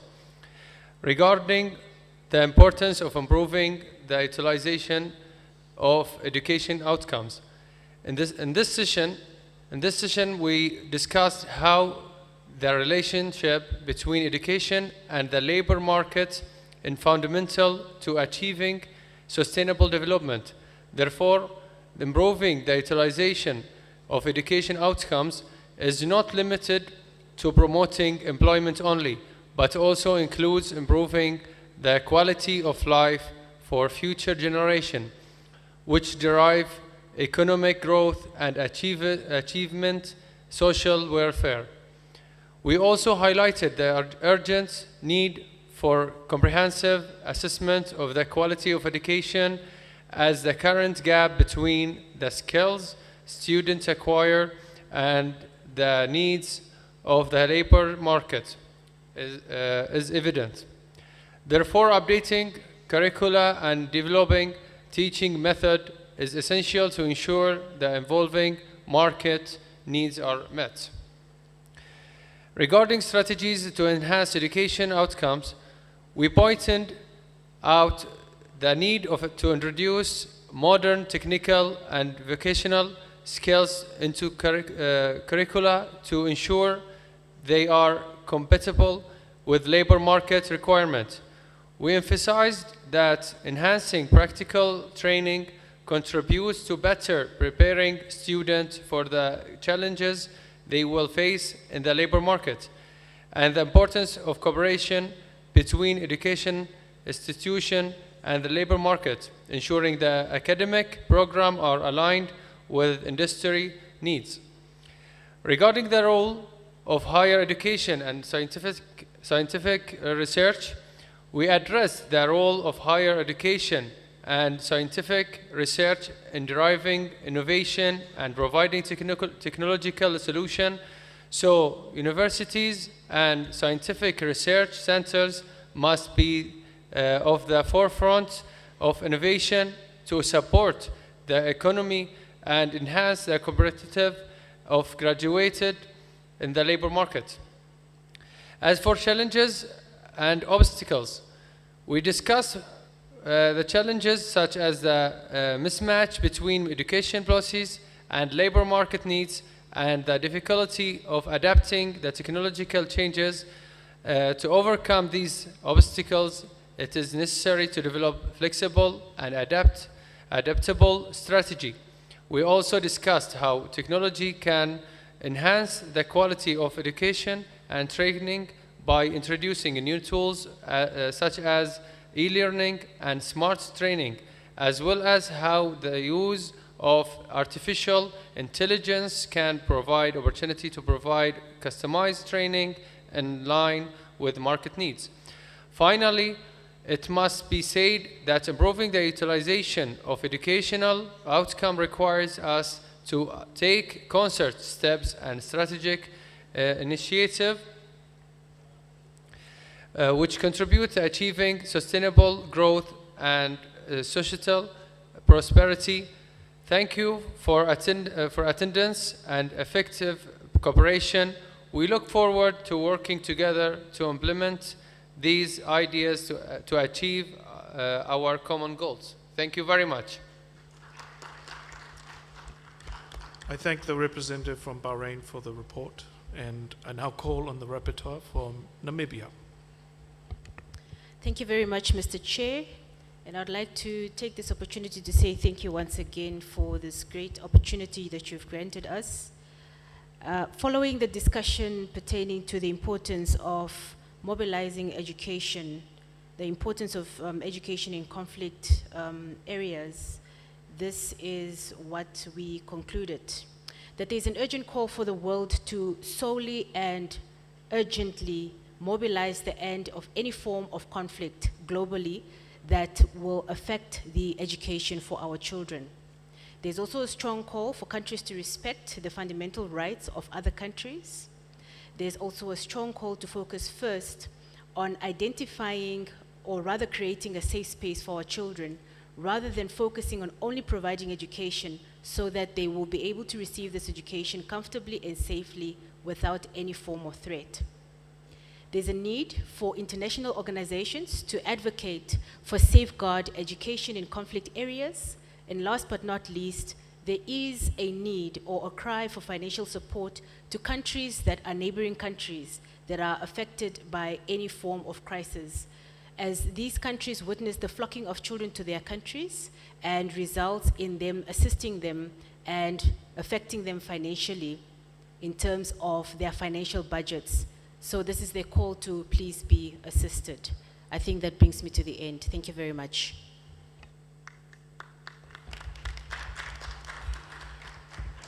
Thank you very much for both providing an overview of the Unconference. Your report truly captured the innovative spirit of that session. And I now open the floor for any interventions. We have some time between now and 4:30. So we have two from the back there.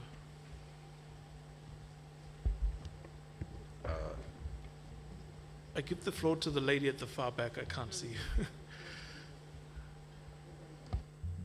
Thank you so much, Honorable Chair.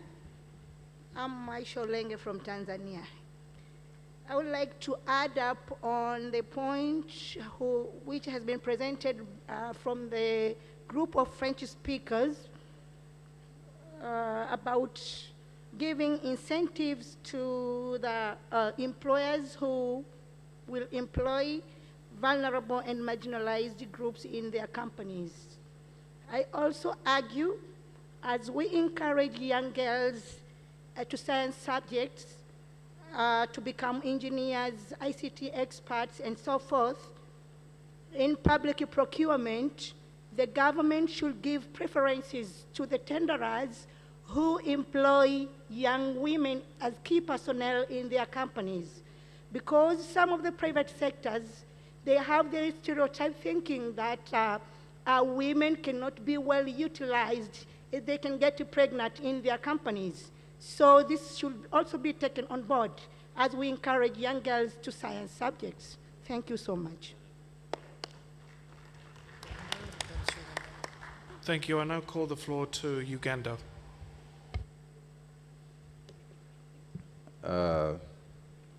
Thank you very much. In his book, The Wretched of the Earth, Frantz Fanon writes that every generation, out of relative obscurity, must be able to identify its generational mission, and it chooses to either fulfill that generational mission or betray it. I want to salute the teams for being spot on, at least based on the Ugandan perspective, with the analysis of these questions.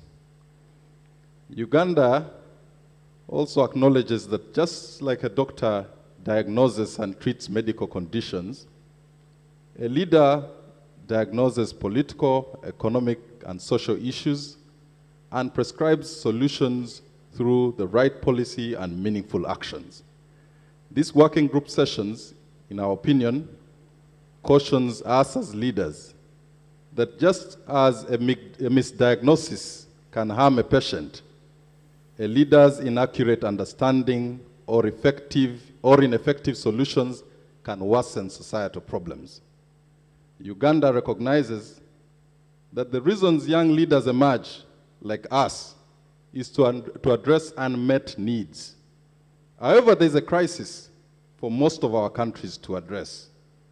And this is turning these great ideas that have been shared with us into tangible, impactful actions for youth in crisis.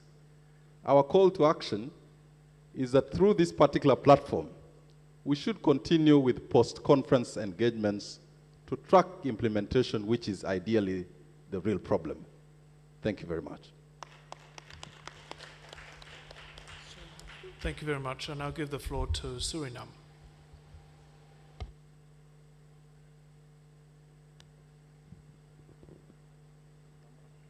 Yes, thank you, Honorable Speaker. To be specific, I just want to talk about the Youth Parliament. I think Suriname can be a very good example about the Youth Parliament.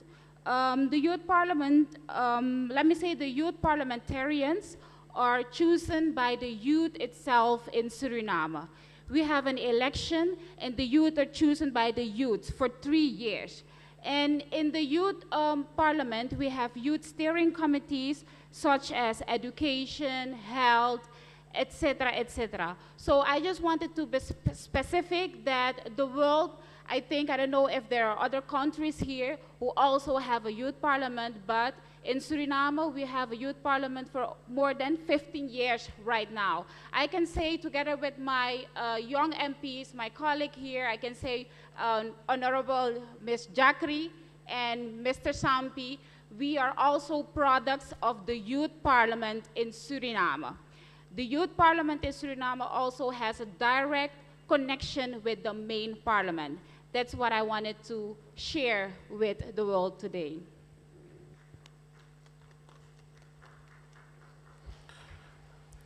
Thank you to the representative from Suriname.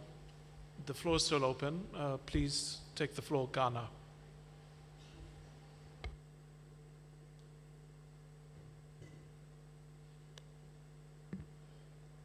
Thank you very much, Mr. Speaker. My name is Honorable Betty. I am the MP for the people of Afram Plains North, specifically from Ghana. And, Mr. Speaker, my contribution has to do with education of children within conflict countries or zones. And I believe that in as much as it's important to promote safe and secured environment for, to promote learning for children within our countries. Ghana as a country during the COVID-19 adopted a new policy that I believe that countries that are currently being, affected with conflict can also take a look at and see how best they can promote education within their communities, such as televising the academic discourse on national television, as well as using social media to reach children within their homes, by discussing the various subjects on national television so as to promote education. Thank you very much. Thank you very much to the representative from Ghana. Delegates, the floor is still open. We have 14 minutes.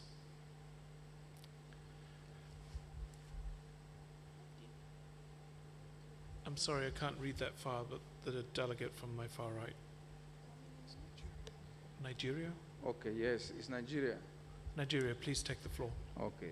Thank you, the chairman of this panel and the other rapporteurs.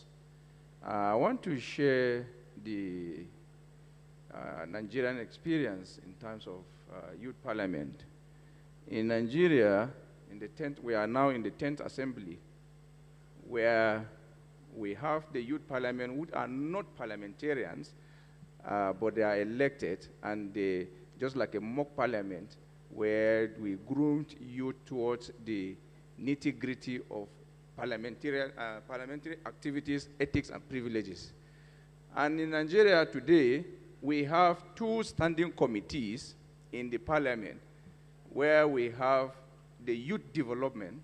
It's a standing committee that stands the life of the assembly.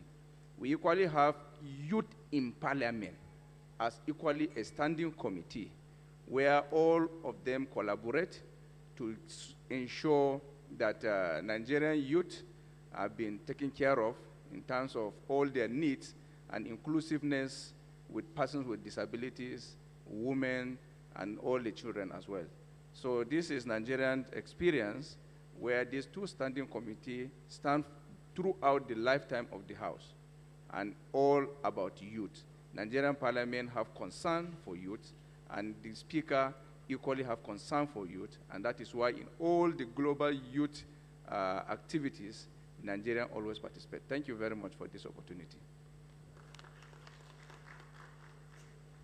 Thank you very much to the representative of Nigeria. Delegates, we still have time, and the floor is still open for interventions.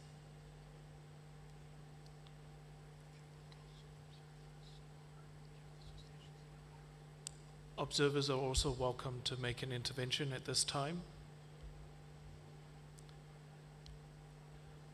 However, it's been a long day, and if you wish to break early for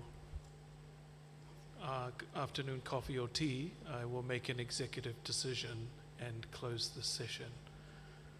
So, last call. Great.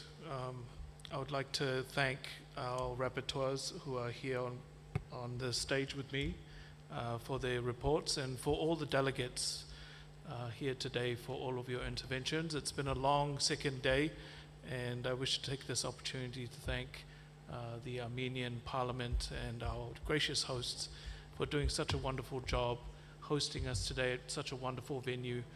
They're such brilliant people. They're very smiley, and the hospitality has been great, and the food has been wonderful throughout this program. So this is a personal thank you from me, representing the Parliament of Tonga.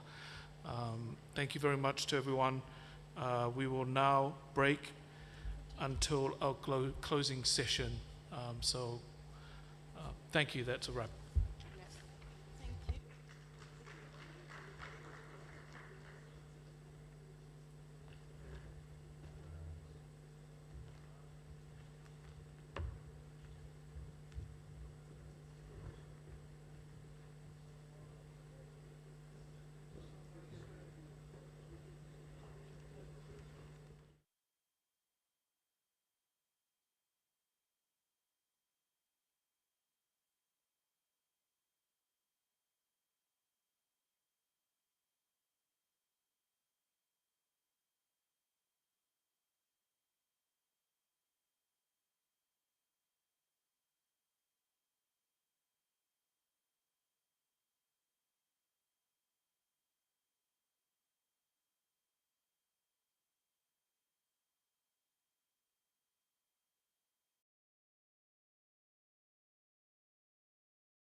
Ladies and gentlemen,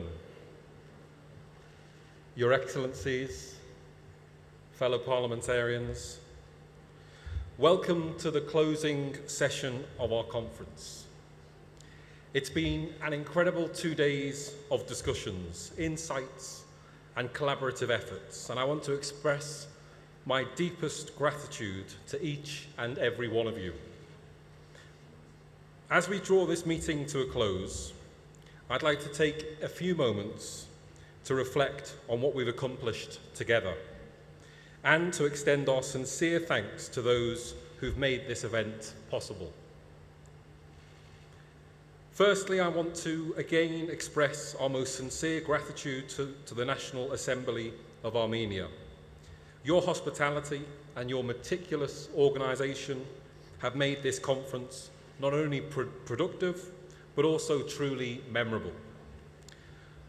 I'd also like to extend a special thank you to the IPU Secretariat for their tireless efforts in ensuring the smooth running of this conference. To members of the board of the Forum of Young Parliamentarians and to all my colleagues present here today, I'd like to thank each and every one of you for your active participation and for bringing your insights and experiences from each of your respective countries to the table. And a special thank you goes to Ms. Tulia Akson, President of the Inter-Parliamentary Union, and to Mr. Martin Chungong, Secretary General of the IPU, for your leadership and for being strong advocates always for youth's role in shaping the future. And to everyone who has participated in one way or another, from near or far, I say thank you. When organising this conference, I wanted to make it more innovative and interactive. And so I'm really pleased with the discussions we had in our working groups, as well as the co-creation of the Unconference sessions. I believe we're leaving here with valuable ideas and actionable plans, and I hope we continue to take creative approaches during these conferences in the future.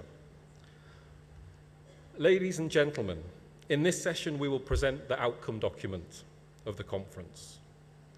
This document captures the key takeaways, commitments and action points that have emerged from our sessions. To present this, I am pleased to invite Mr. Hakob Akashan, Vice President of the National Assembly of Armenia, and Ms. Emma Muteka, Member of the Parliament of Namibia and Member of the Board of the Forum of Young Parliamentarians here at the IPU. Thank you for accepting to present the outcome document to us. The floor is now yours.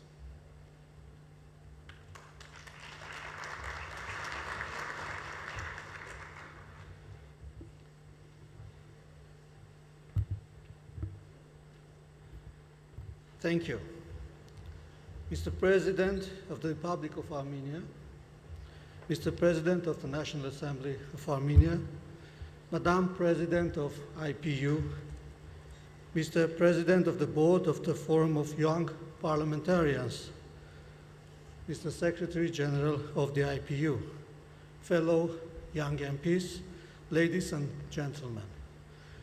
As we have come to the end of the proceedings, before you is the outcome document of the 10th IPU Global Conference of Young Parliamentarians.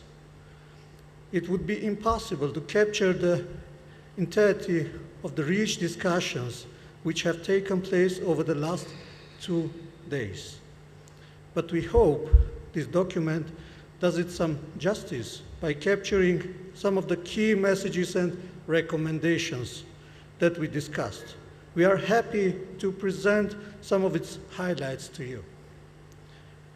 We almost 150 young parliamentarians from 55 countries came together in beautiful Yerevan with government representatives, international organizations, youth groups, and inspirational advocates to consolidate our commitment to empowering youth amidst the many crises facing our world.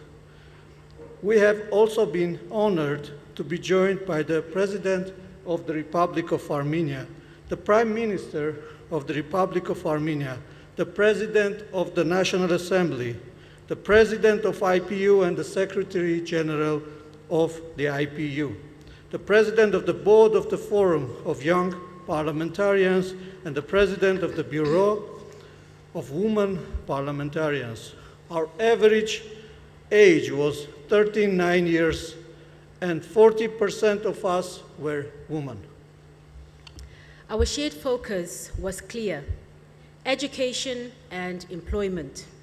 These are not just tools for a paycheck, but keys to unlock human dignity, equality, and socio-economic progress. Unfortunately, we are well behind our 2030 targets and numbers are struck. 1 in 4 young people remain out of education or training, and 2/3 of these are young women. These gaps are made such worse in times of crisis, from conflict to climate change, from pandemics to economic crisis.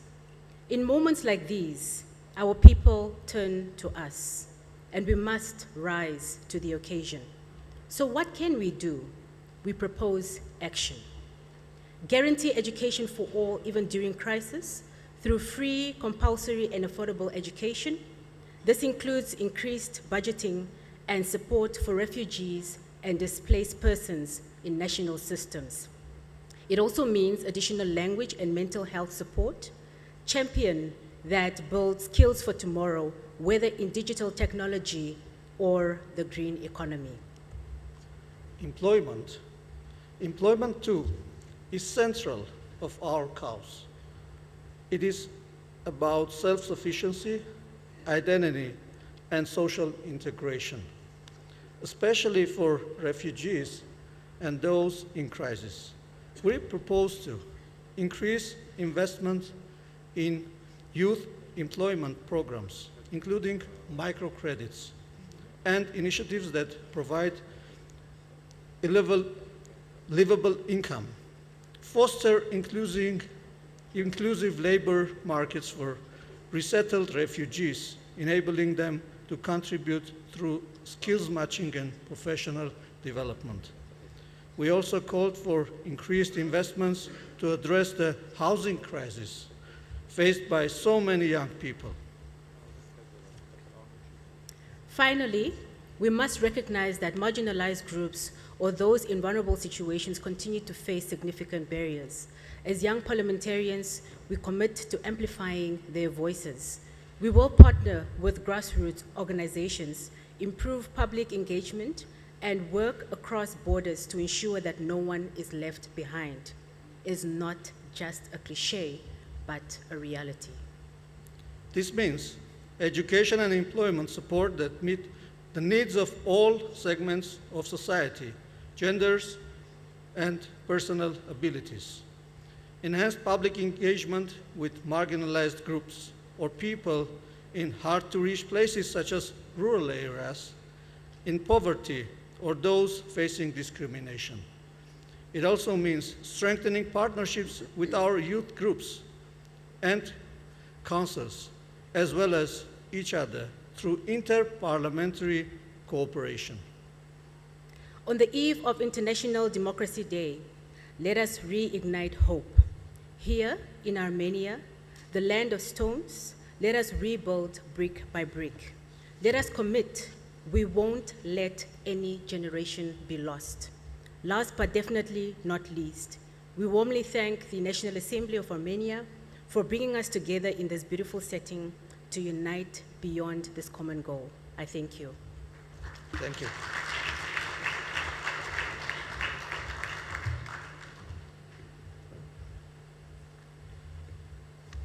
Thank you, Emma. Thank you, Jakob, for that comprehensive presentation. And I also want to thank the National Assembly of Armenia, because before I was a politician, I was a trade unionist, and I was really keen that one of these conferences should focus on employment and opportunities for young people, and you were so helpful when we were working together on setting the agenda for this conference. The document we have just heard is an accurate reflection of the deliberations and discussions that we've had over the last 2 days. More importantly, it's a useful and action-oriented document that can support us in our work in the future. Before I invite you, Conference, to adopt this report, please note that if anybody has any comments, I would invite you to pass them on to the IPU Secretariat here at the front and our co-rapporteurs, who will take note of your views for the report's final version. Please make sure that your comments don't alter the substance of the report. With this in mind, colleagues, can I invite you now to adopt our co-rapporteurs' report by acclamation?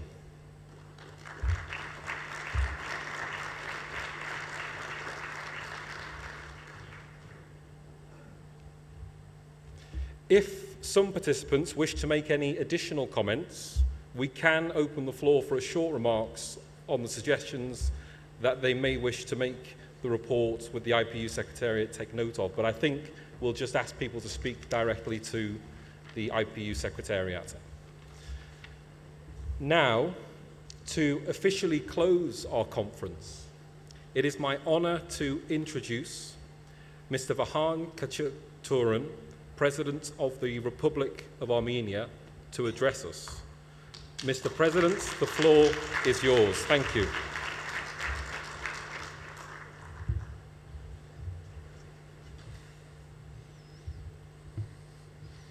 Thank you. I will continue my speech, or I'm beginning my speech in Armenian. I'm sorry, please take it.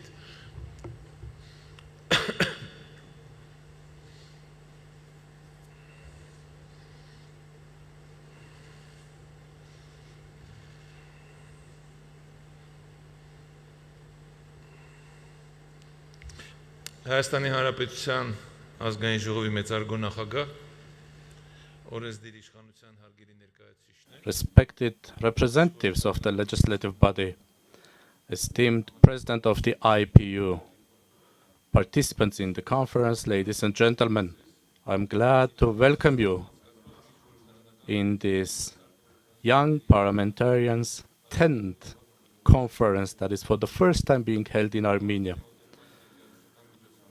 This very important event is coming to an end. I think that in the past 2 days you had interesting and comprehensive discussions. Today I address to you, inspired by the dedication each one of you have. You have a powerful potential, you the youth have a powerful potential to promote the development of the society. Your engagement in decision making is very important to have modern, strong and inclusive society. Your voice, your ideas and your ambitions are building our future. As the young parliamentarians, you have a unique opportunity to ensure the ambitions and aspirations of the young generation in the legislation. This is very important. And it is important to have human resources to be able to implement the potential of the youth. You have a significant importance for reflecting the needs and wishes of your generation. Use this responsibility wisely and fairly in this current world of geopolitical and global changes, of technological changes, social economic changes and challenges. In this world also the dynamics of social relations is changing, and in this context the youth as the core force of the youth of the state has much importance.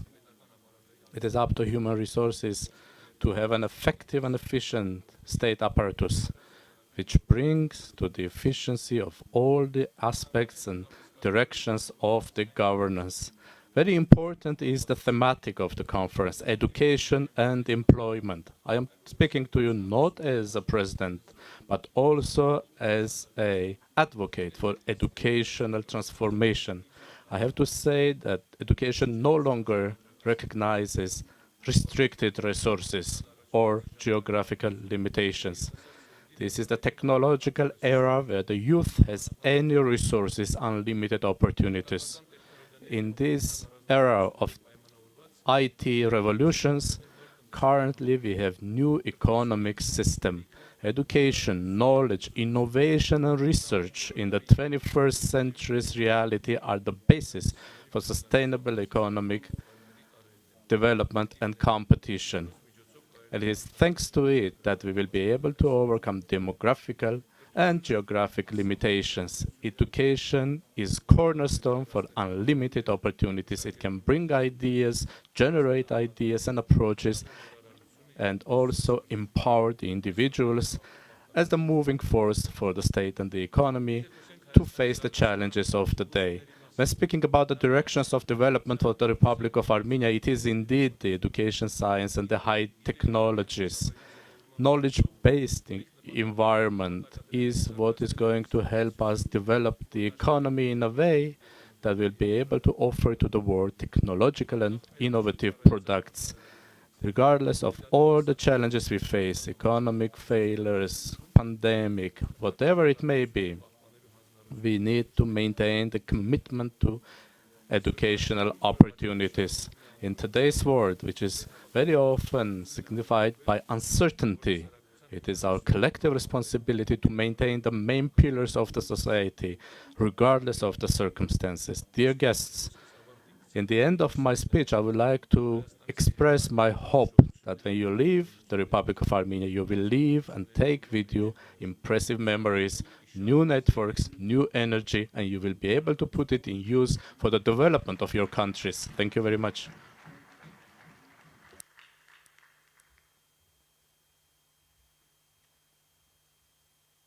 Thank you, Mr. President, for your wise words and for your time today. I'm now honoured to call up Mr. Alan Simonyan, President of the National Assembly of Armenia, for his closing speech. Mr. President, the floor is yours.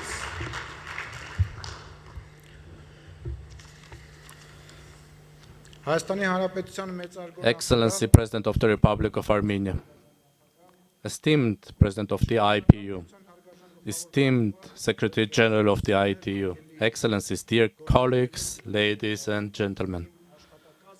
My staff has been working with me and has prepared the speech for me.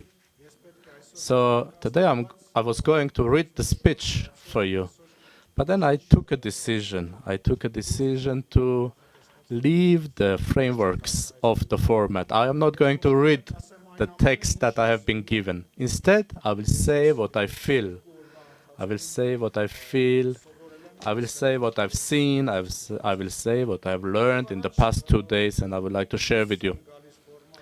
I'm leaving the formal format, and hopefully the interpreters will be able to catch up with my ideas. I trust them.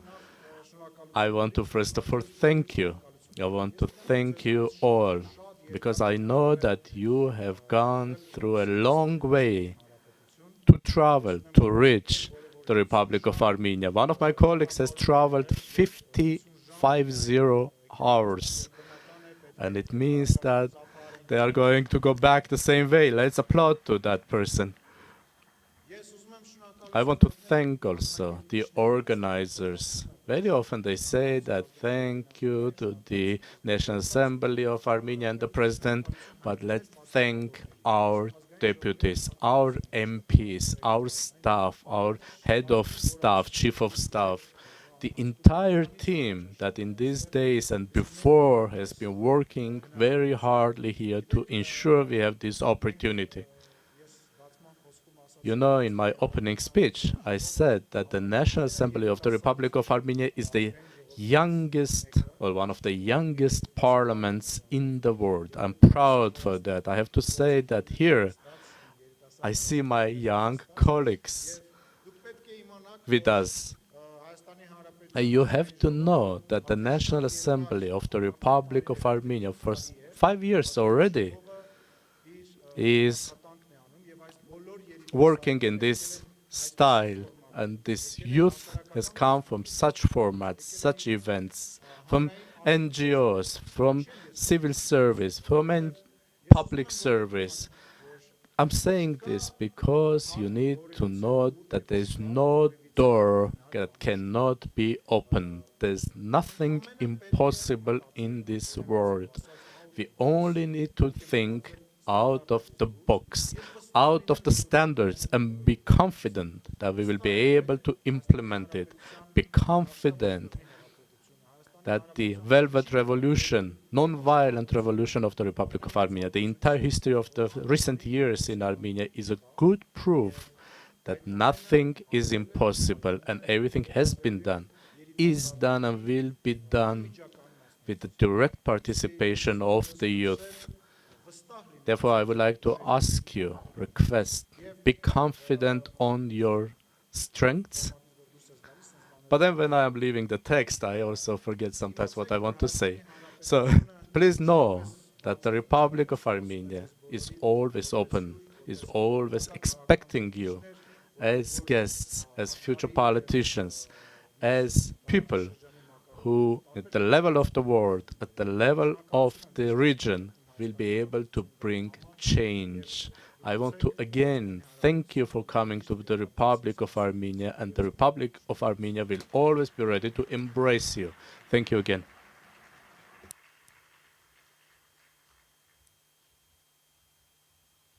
Thank you, Mr. President, and thank you especially for speaking from the heart to us today. And I also want to thank Hazma Kakabayan, who is a member of the National Assembly and also a member of our board of young parliamentarians, for all the work that she's done towards this conference. It's now my great pleasure to invite Dr. Tulia Akson, President of the IPU, to deliver her closing remarks. Thank you.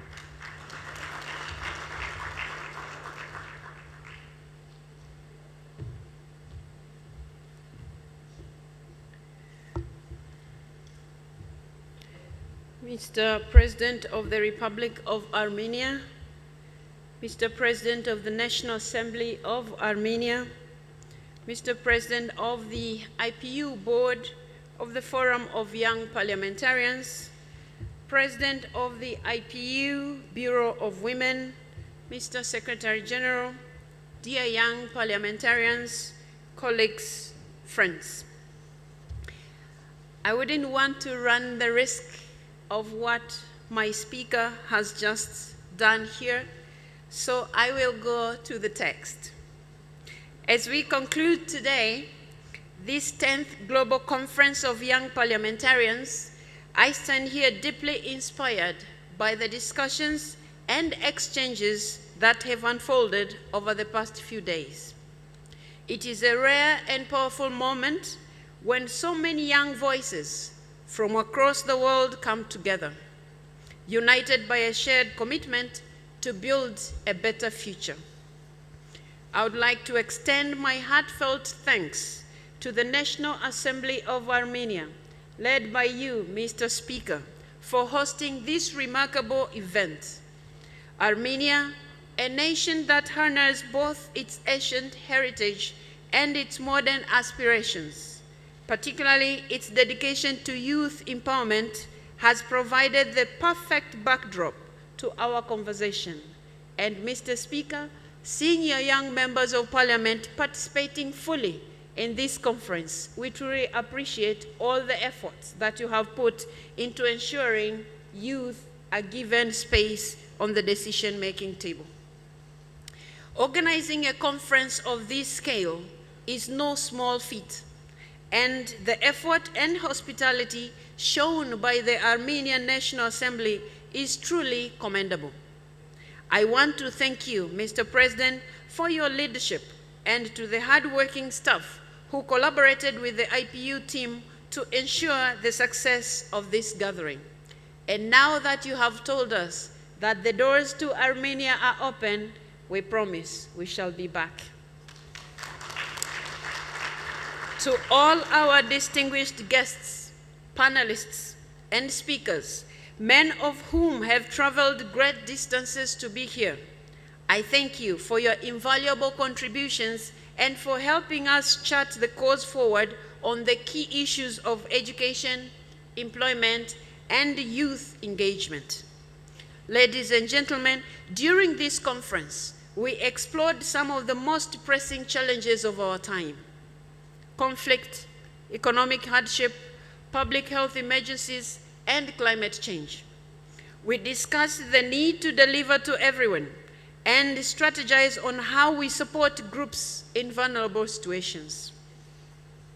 We heard compelling stories of triumph, resilience, and innovation from around the globe. Yet, we also confronted the harsh realities many young people face, from being marginalized in decision-making processes to the barriers posed by crisis and conflicts. In my opening remarks, I shared my concern about some of these challenges, but what I have witnessed here gives me hope. These discussions have illuminated a path forward.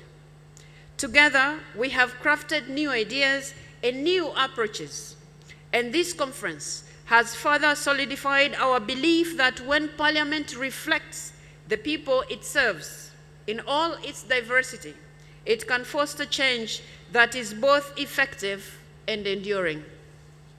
Most importantly, we have reiterated our shared commitment that no decisions will be made about youth without the youth. Thank you. The recommendations and initiatives that have come out of these sessions will serve as the blueprint for real, tangible action in our respective nations. Dear colleagues, the IPU has long invested in empowering young parliamentarians to strengthen democracies and make them more representative. And this conference has only deepened that commitment. By bringing together parliamentarians and stakeholders and fostering intergenerational dialogues, we have seen the immense potential of youth leadership in shaping the future of our democracies. As we leave this conference and return to our respective nations, the real work begins. Our discussions here must be the foundation for action. It is now our responsibility to bring the energy, ideas, and urgency of these days into our parliaments, communities, and institutions. We must be relentless in advocating for policies that ensure that education is accessible to all, that employment opportunities are available to everyone, and that every voice, regardless of gender, age, ability, is heard and valued. The road ahead will not be easy, and we will face competing priorities in our home countries, but we must not lose sight of the bigger picture. Progress on education and employment, which are the pillars of opportunity, is essential if we are to truly empower our youth and build sustainable and inclusive societies.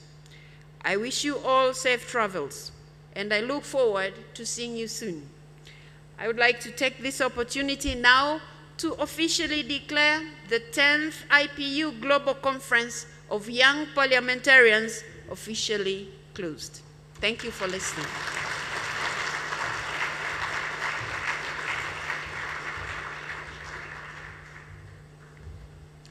Thank you, Madam President, for your words. As we come to the end of the conference, can I finally and once again thank all of the speakers, the panelists, and all of you for your contributions. There are two final announcements for me to make, because whilst we've come to the end of the conference, we have not necessarily come to the end of your time here in Armenia, in Yerevan. You are all invited to join us this evening for a reception and cultural night hosted by the Speaker of the National Assembly here at the Devin Hotel. Please do come along. It's going to be a lovely night, I can assure you. And tomorrow, you are all invited to an excursion to the Ghani Pagan Temple organised by the National Assembly. Please meet in the lobby of your hotels at 10 a.m. If you wish to attend that. So finally, thank you once again. The IPU is a fantastic organisation, and it allows us young members of parliament from all over the world, from every continent, to come and meet each other and speak to each other, and I think that's a fantastic thing, and it's a real privilege to have been the president of Young Parliamentarians and to preside over this conference. So thank you all for your support in attending and contributing and making such a success of these 2 days. Thank you.